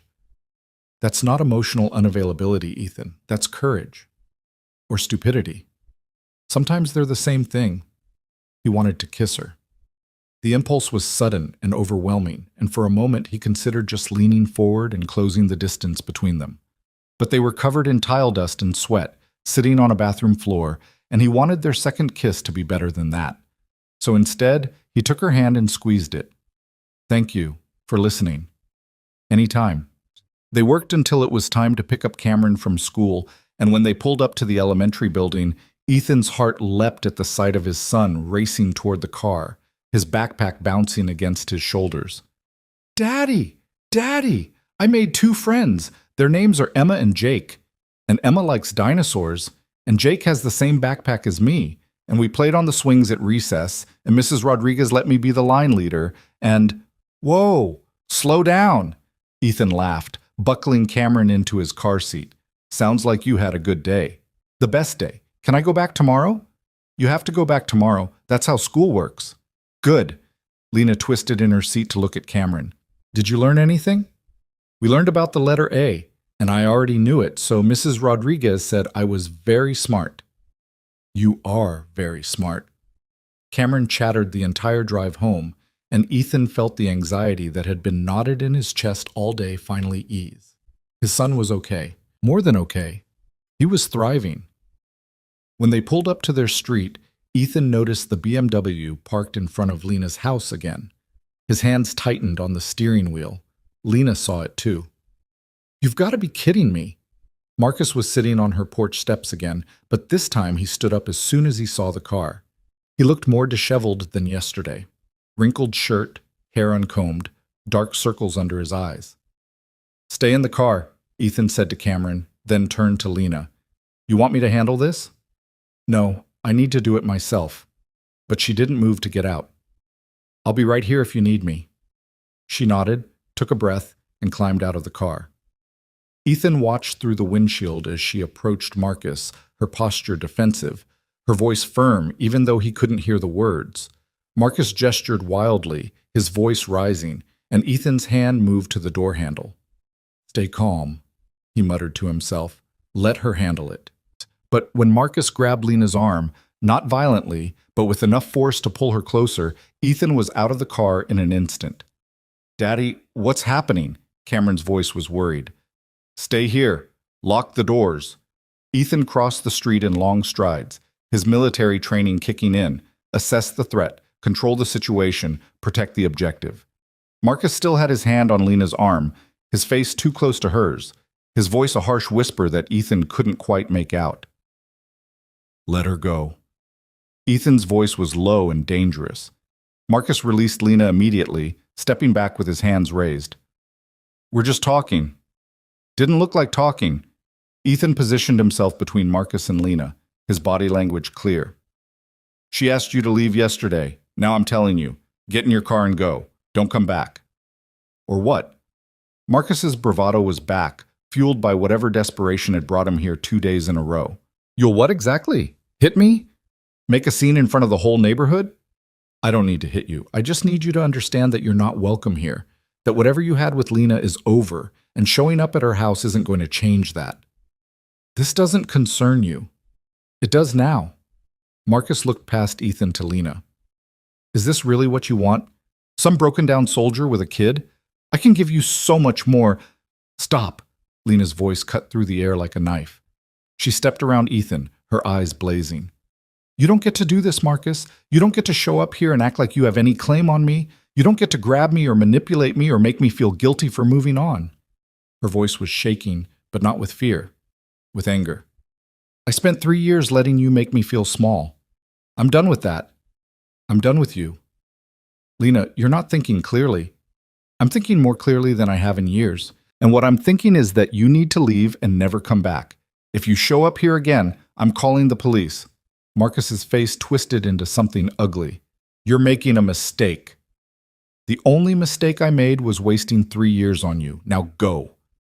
For a moment, Ethan thought Marcus might push back, might escalate the situation into something physical, but something in Lena's expression, the absolute finality of it, must have gotten through because Marcus shook his head, muttered something under his breath, and stalked to his car. He peeled out of the driveway with even more speed than yesterday, and the silence he left behind felt profound. Lena stood very still, her arms wrapped around herself, her breathing uneven. Ethan moved to her side, not touching her, but close enough to offer support if she needed it. Are you okay? He asked quietly. I will be. She laughed, but it came out shaky. I can't believe he showed up again. I can't believe I let him get to me. You didn't let him get to you. You stood up to him. You set boundaries. That took guts. I'm shaking. Adrenaline. It'll pass. Ethan finally allowed himself to touch her, his hand gentle on her shoulder. You did good, Lena. Really good. She turned to look at him, and there were tears in her eyes. Thank you for being here, for backing me up. Always. Across the street, Cameron had gotten out of the car and was watching them with wide, worried eyes. Ethan waved to show he was okay, and Cameron waved back uncertainly. I should go check on him, Ethan said. Yeah, go. Lena wiped her eyes. I'm fine. I just need a minute. Take all the time you need. But Lena? He waited until she met his eyes. If he comes back, you call me immediately. Don't try to handle it alone, okay? Okay. Ethan walked back across the street, and Cameron immediately latched onto his leg. Is Miss Lena okay? She's okay, buddy. She just had to tell someone to leave her alone. Was that the bad man? He's not bad exactly, just not good for Miss Lena. Cameron considered this with the seriousness only children could muster. Are you good for Miss Lena? I'm trying to be. Good. Because she's good for us. Ethan looked down at his son, at the simple wisdom in that statement, and felt his heart expand. Yeah, buddy, she really is. That night, after Cameron was in bed, Ethan sat on his porch and waited. He wasn't sure what he was waiting for, maybe to see if Marcus would come back, maybe just to make sure Lena was really okay. Around 9, her front door opened and she stepped out onto her porch. She saw him immediately and crossed the street without hesitation. "Can I sit?" she asked. "Please." She sank down beside him on the steps, her shoulder pressing against his. They sat in silence for a long time, listening to the night sounds, crickets, distant traffic, the wind moving through the trees. "I meant what I said," Lena finally spoke, "about being done with him. I'm not going to let Marcus back into my life in any capacity. Not as a friend, not as anything." "Good. But I need you to understand something." She turned to face him. "I'm not fragile. I don't need you to rescue me or protect me from my past. What I need is a partner. Someone who trusts me to handle my own battles but shows up anyway, just in case. That's what I was trying to do. I know, and you did it perfectly. I just wanted to make sure we're clear." She took his hand. "I can take care of myself, Ethan, but it's nice to know I don't have to." "You don't. Not anymore." She leaned her head on his shoulder, and they sat like that until the porch light across the street went off, and the neighborhood settled into sleep. When Lena finally went home, Ethan stayed outside a little longer, thinking about strength and vulnerability and what it meant to show up for someone. He thought about Cameron's question, "Are you good for Miss Lena?" and made himself a promise. He would be. Whatever it took, he would be the kind of man who deserved the trust Lena was placing in him. He would show up. He would be honest. He would try. And maybe, just maybe, that would be enough. The weeks that followed settled into something Ethan had never experienced before. A rhythm that felt sustainable. A life that didn't require constant vigilance or bracing for the next crisis. Cameron thrived in kindergarten, coming home each day with stories about his friends and new things he'd learned. The house slowly transformed under Ethan's hands, room by room, from a collection of memories into an actual home. And Lena became as much a part of their daily life as breakfast or bedtime routines. She showed up in small ways that mattered. Coffee on mornings when Ethan looked particularly tired. Picking Cameron up from school when a job interview ran late. Sitting on the porch after dark, talking about everything and nothing while the neighborhood slept around them. It was easy, too easy, and that scared Ethan more than he wanted to admit. "You're doing it again," Lena said one evening in late October. They were painting the living room together, Cameron already asleep upstairs, and Ethan had gone quiet for the past 20 minutes. "Doing what?" "Overthinking. I can actually see the gears turning in your head." She set down her paint roller. "What's going on?" Ethan climbed down from the ladder, wiping his hands on a rag. "I got a call today from a construction company in Albany." "Okay. What kind of call?" "They're looking for a project manager, someone with leadership experience and technical skills. The pay is good, really good, almost double what I'd make working local construction here." Lena's expression didn't change, but something shifted in her eyes. "That's a great opportunity. It's 2 hours away. I'd have to relocate. Take Cameron with me, start over again somewhere new." He paused. "Or I could commute. Leave Monday morning, come back Friday night. But that would mean being away from Cameron most of the week." "Yeah." "What did you tell them?" "That I'd think about it. That I needed to talk to some people first." He met her eyes. "I needed to talk to you." Lena was quiet for a long moment, and Ethan could see her processing this, working through the implications. When she finally spoke, her voice was carefully controlled. "Is this what you want? The job?" "I don't know. Part of me thinks it would be stupid to turn down that kind of money and opportunity. I could set Cameron up for college, fix everything that's wrong with this house, actually build some financial security for once in my life." "And the other part?" "The other part thinks that being present matters more than money. That Cameron needs stability more than he needs a college fund right now. That starting over again, leaving the life we're building here, might break something we can't fix." "What about us?" Lena asked quietly. "Where do I fit into this decision?" It was the question Ethan had been avoiding, the one that made this whole thing so complicated. I don't want to lose you, but I also don't want to be the guy who turns down a career opportunity because of a relationship that's only a few weeks old. That feels reckless, unfair to both of us. What if this doesn't work out between us? What if 6 months from now we realize we're not compatible and I've given up a job that could have changed our lives? Lena set down her paintbrush and walked over to where he stood. Ethan, I need you to be really honest with me right now. Not careful, not diplomatic, honest. Do you want this job? He thought about it, really thought about it. The money was tempting, the career advancement even more so. But when he pictured himself in Albany, managing construction crews and living in some apartment during the week, all he felt was tired. No, he said finally. I don't. I want to be here. I want to coach Cameron's Little League team and help Lena fix her porch and know my neighbors' names. I want a life that's small and present, not big and absent. Then why are you even considering it? Because I'm scared that wanting those things makes me weak. That choosing a smaller life means I'm settling, giving up, not living up to my potential. Or maybe, Lena said gently, it means you're finally figuring out what actually matters to you. Not what you think you should want, but what you really want. Ethan looked at her, really looked at her. The paint smudge on her cheek, the patient way she waited for him to work through his thoughts, the complete absence of pressure or manipulation in how she was handling this conversation.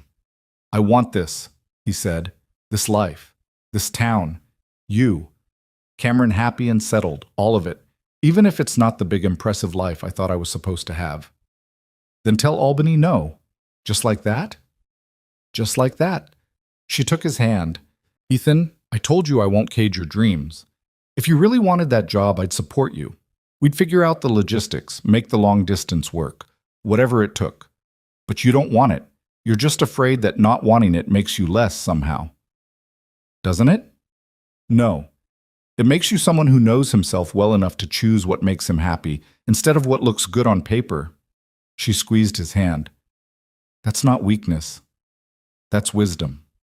Ethan pulled her close, wrapping his arms around her and breathing in the scent of her shampoo mixed with paint fumes.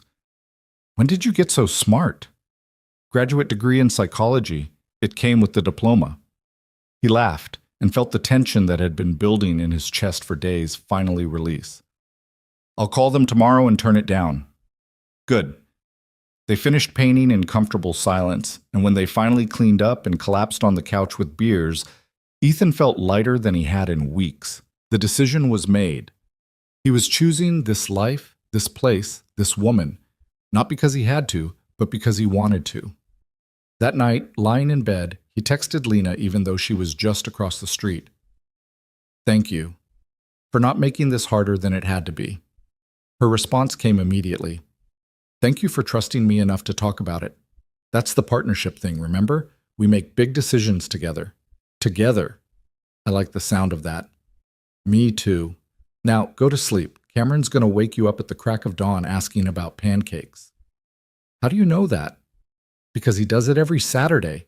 I can hear him bouncing on your bed from across the street. Ethan smiled and set his phone down. She was right about all of it. The next morning, he called Albany and politely declined their offer. The recruiter sounded disappointed but understanding, and when Ethan hung up, he felt nothing but relief. Cameron did indeed wake him up asking about pancakes, and they spent the morning at the farmer's market with Lena, buying fresh produce and watching Cameron charm every vendor with his enthusiasm. At the bakery stand, the owner, Mrs. Patterson, who'd known Ethan since he was in diapers, pulled him aside. You and Lena Brooks, she said, not quite a question. Yeah, Ethan said, not bothering to hide it. Me and Lena. Good. She's a sweet girl, deserves someone who'll treat her right. I'm trying. You're doing more than trying. I've seen the way you look at her, like she hung the moon. Mrs. Patterson smiled. Your mother would have approved.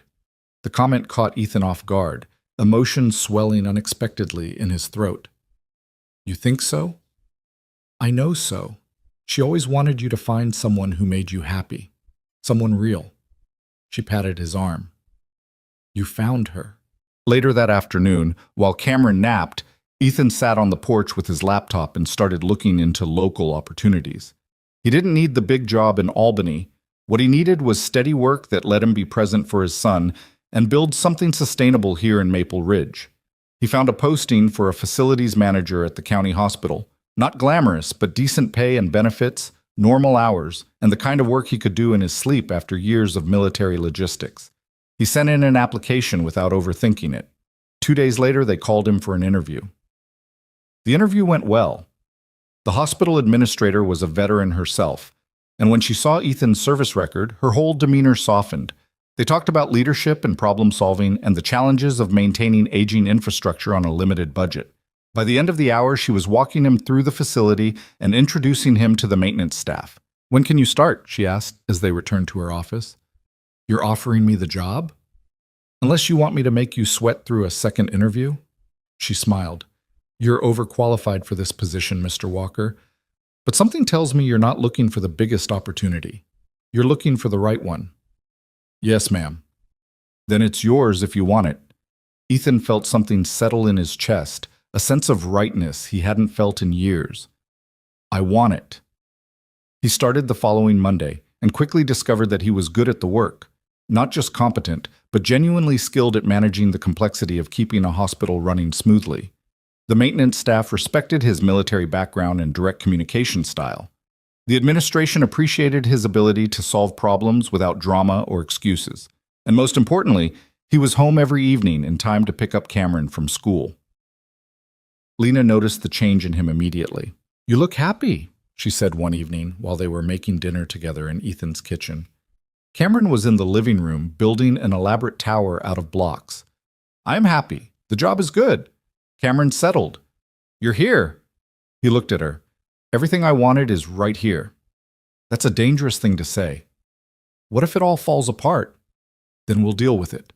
Together. He kissed her forehead. "I'm not scared of the future anymore. Not when you're in it." Lena smiled, but there was something uncertain in her expression. "Can I ask you something?" "Always." "Where's this going? Us, I mean." She stirred the pasta sauce, not looking at him. "I know we said no promises, no pressure, but I need to know if you're thinking long-term or if this is just Lena." He turned her to face him. "I'm not good with words or grand gestures, but I'm all in, completely. I'm thinking long-term. I'm thinking about Cameron calling you more than just Miss Lena someday. I'm thinking about a future where you're not just across the street, but right here, in this house, in this life." Her eyes widened. "Are you saying that?" "I'm saying I love you. I'm saying I want to build a life with you.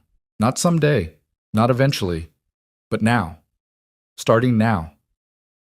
He cupped her face in his hands. "I know it's fast. I know we're still figuring things out. But I've never been more sure of anything." Lena's eyes filled with tears. "I love you too. I've been trying not to say it because I didn't want to scare you off. But I love you, Ethan. I love Cameron. I love this messy, complicated, beautiful thing we're building." He kissed her then, deep and certain, and felt something fundamental shift inside him. This was what he'd been missing his whole life.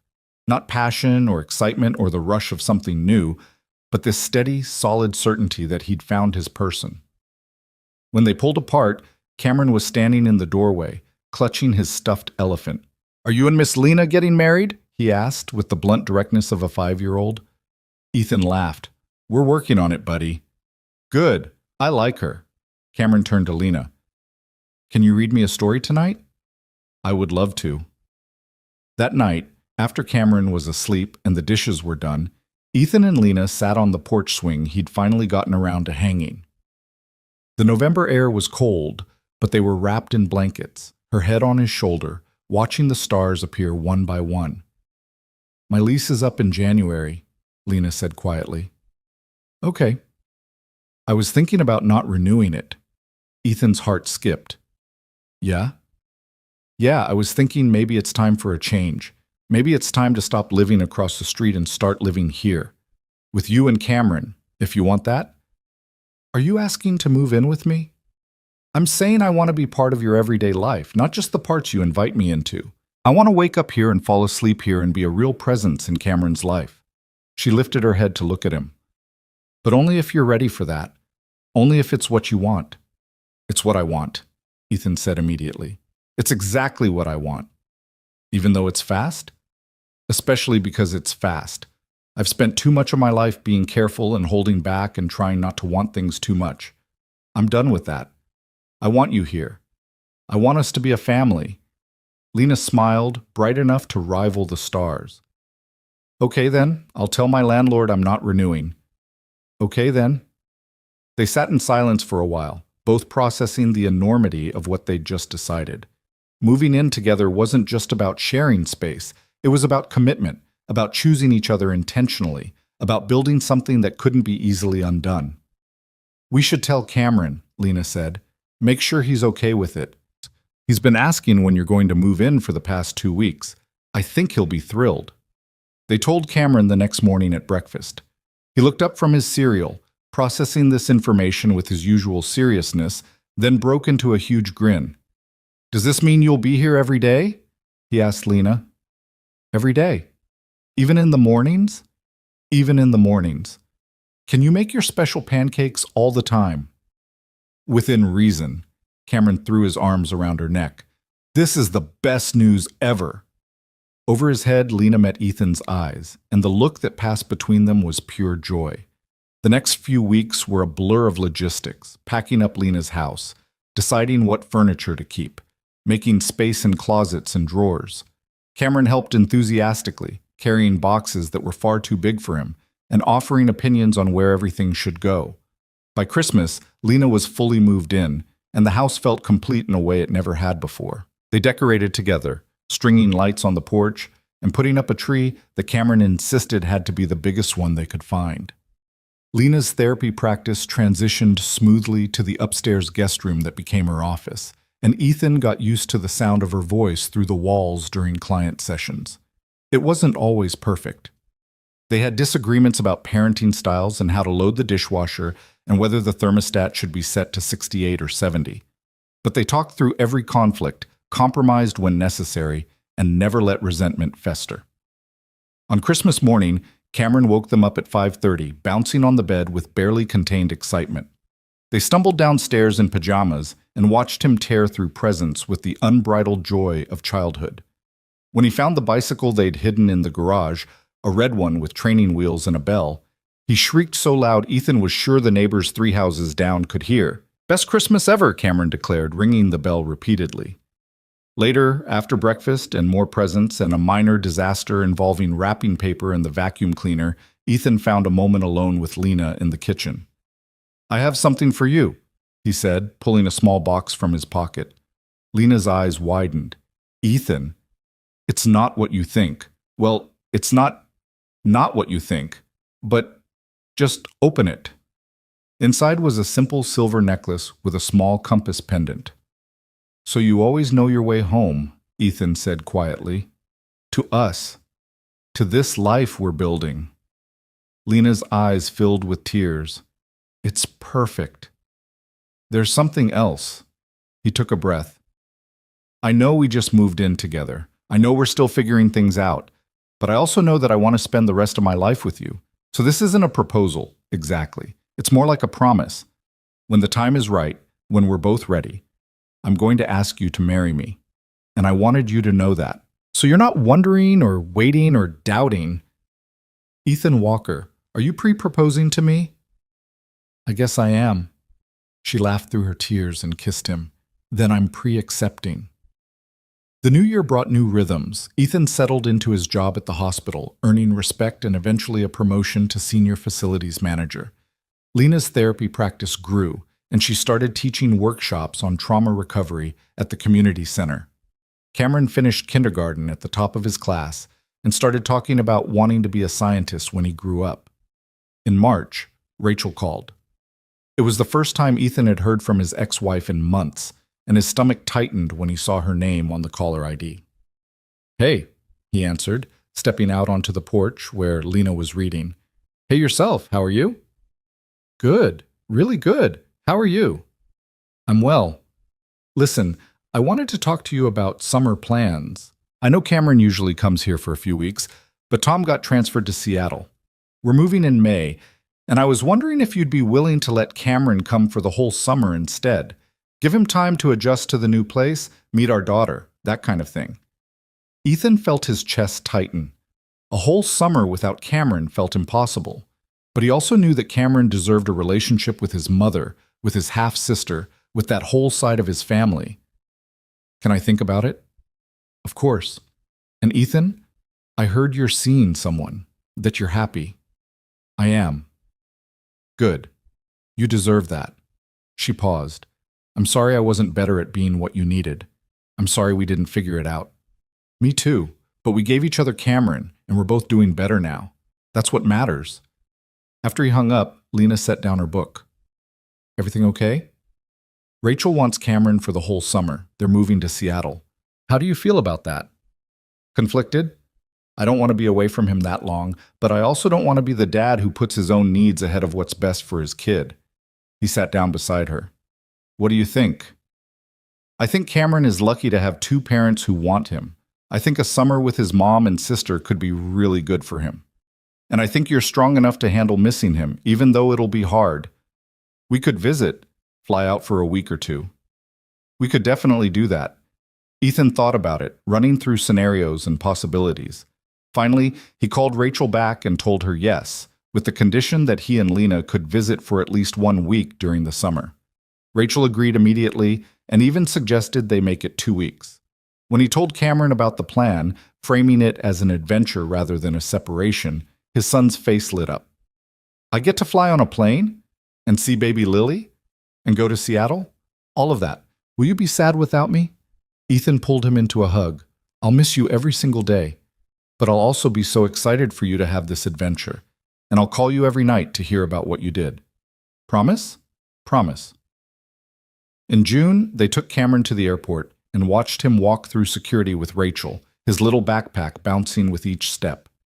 He turned back once to wave, a huge grin on his face, and then he was gone. The house felt too quiet without him. Ethan wandered from room to room that first evening, touching Cameron's toys and books, feeling the absence like a physical weight. Come here, Lena said, pulling him down onto the couch. I know this is hard, but he's going to be fine, and so are we. I know, it just feels wrong, like something's missing. Something is missing, but it's temporary, and while he's gone, we get to remember what it's like to be just us. She kissed him softly. There's value in that, too. She was right. The summer became its own kind of gift. Mornings sleeping in, spontaneous day trips to the lake, quiet dinners without negotiations about vegetables. They visited Cameron twice, once in July and again in August, and each time he was bursting with stories about Seattle and his baby sister and the things he'd discovered. When they picked him up at the airport in late August, he ran into Ethan's arms and held on tight. I missed you so much, Daddy. I missed you too, buddy, so much. But I had the best summer. Mommy and Tom took me to see the ocean, and I learned how to swim, and baby Lily smiled at me, and Ethan listened to the endless chatter and felt his heart expand. This was what co-parenting could look like when everyone put the child first. Not perfect, not without sacrifice, but functional and loving and good enough. That night, after Cameron was asleep, Lena found Ethan on the porch swing. You okay? She asked. Better than okay. I was thinking about us, about Cameron, about this life we've built. And I don't want to wait anymore. He pulled out a small velvet box, the one he'd been carrying in his pocket for the past 3 months, waiting for the right moment. When he opened it, the diamond caught the porch light and threw tiny rainbows across Lena's face. I know I already pre-proposed, but I want to make it official. He slid off the swing and onto one knee. Lena Brooks, will you marry me? Will you be my wife and Cameron's mom and my partner in all of this? Will you choose this messy, complicated, beautiful life with us? Lena was crying, but she was also smiling wider than Ethan had ever seen. Yes, yes, absolutely yes. He slipped the ring onto her finger and kissed her, and somewhere in the house, Cameron called out, Daddy? Miss Lena? What's happening? They pulled apart, laughing, and Lena called back, We're getting married, sweetie. Finally. Cameron's voice was muffled but enthusiastic. Can I be in the wedding? You're going to be the most important person in the wedding, Ethan called back. They got married in October, exactly 1 year after Ethan had first come home to Maple Ridge. It was a small ceremony in the backyard, the same backyard where Cameron's repaired swing set stood, where they'd spent countless evenings watching the sunset. Cameron walked Lena down the aisle, his little suit perfectly pressed, his smile brighter than the autumn sun. Mrs. Chen officiated, having gotten ordained online specifically for the occasion. Half the town showed up, including Carla from the diner and Mrs. Patterson from the farmer's market and Ethan's old Little League coach. They'd all watched this love story unfold in real time, and they celebrated it like it was their own victory. When Ethan and Lena exchanged vows, he spoke from the heart. I came back to Maple Ridge broken and lost, trying to figure out how to be a father and a man worth knowing. You showed me that I didn't have to be perfect, I just had to be present. You showed me what love looks like when it's steady and chosen and real. You showed me home. His voice cracked. I choose you, Lena. Every day, for the rest of my life, I choose you. Lena's vows were simpler but no less powerful. I choose you too. Through the hard days and the easy ones, through the doubt and the certainty, through all of it. I choose this life we're building, one day at a time. When they kissed, Cameron cheered louder than anyone, and the assembled crowd erupted in applause. At the reception, Ethan danced with his new wife under string lights and stars, Cameron asleep on a pile of coats inside the house. He thought about the journey that had brought him here, the failures and the hard lessons, the courage it had taken to come home, the risk of letting someone in. What are you thinking about? Lena asked, her head on his shoulder. How lucky I am. How close I came to missing all of this because I was too scared to try. But you did try. That's what matters. We both tried. Yeah, she said softly. We did. The music played on, and they swayed together in the cool October night, surrounded by community and family and love. Ethan looked up at the stars, the same stars he'd watched from this yard as a kid, the same stars that had guided him through deployments and doubt and the long road home, and felt at peace. He wasn't the soldier he'd been, or the husband he'd failed to be. He was just Ethan Walker, husband to Lena, father to Cameron, facilities manager at the county hospital, neighbor on Elm Street. It wasn't the life he'd planned. It was better, because it was real, because it was chosen, because every morning he woke up next to the woman he loved, picked up his son from school, and came home to a place that actually felt like home. That was enough. More than enough. That was everything.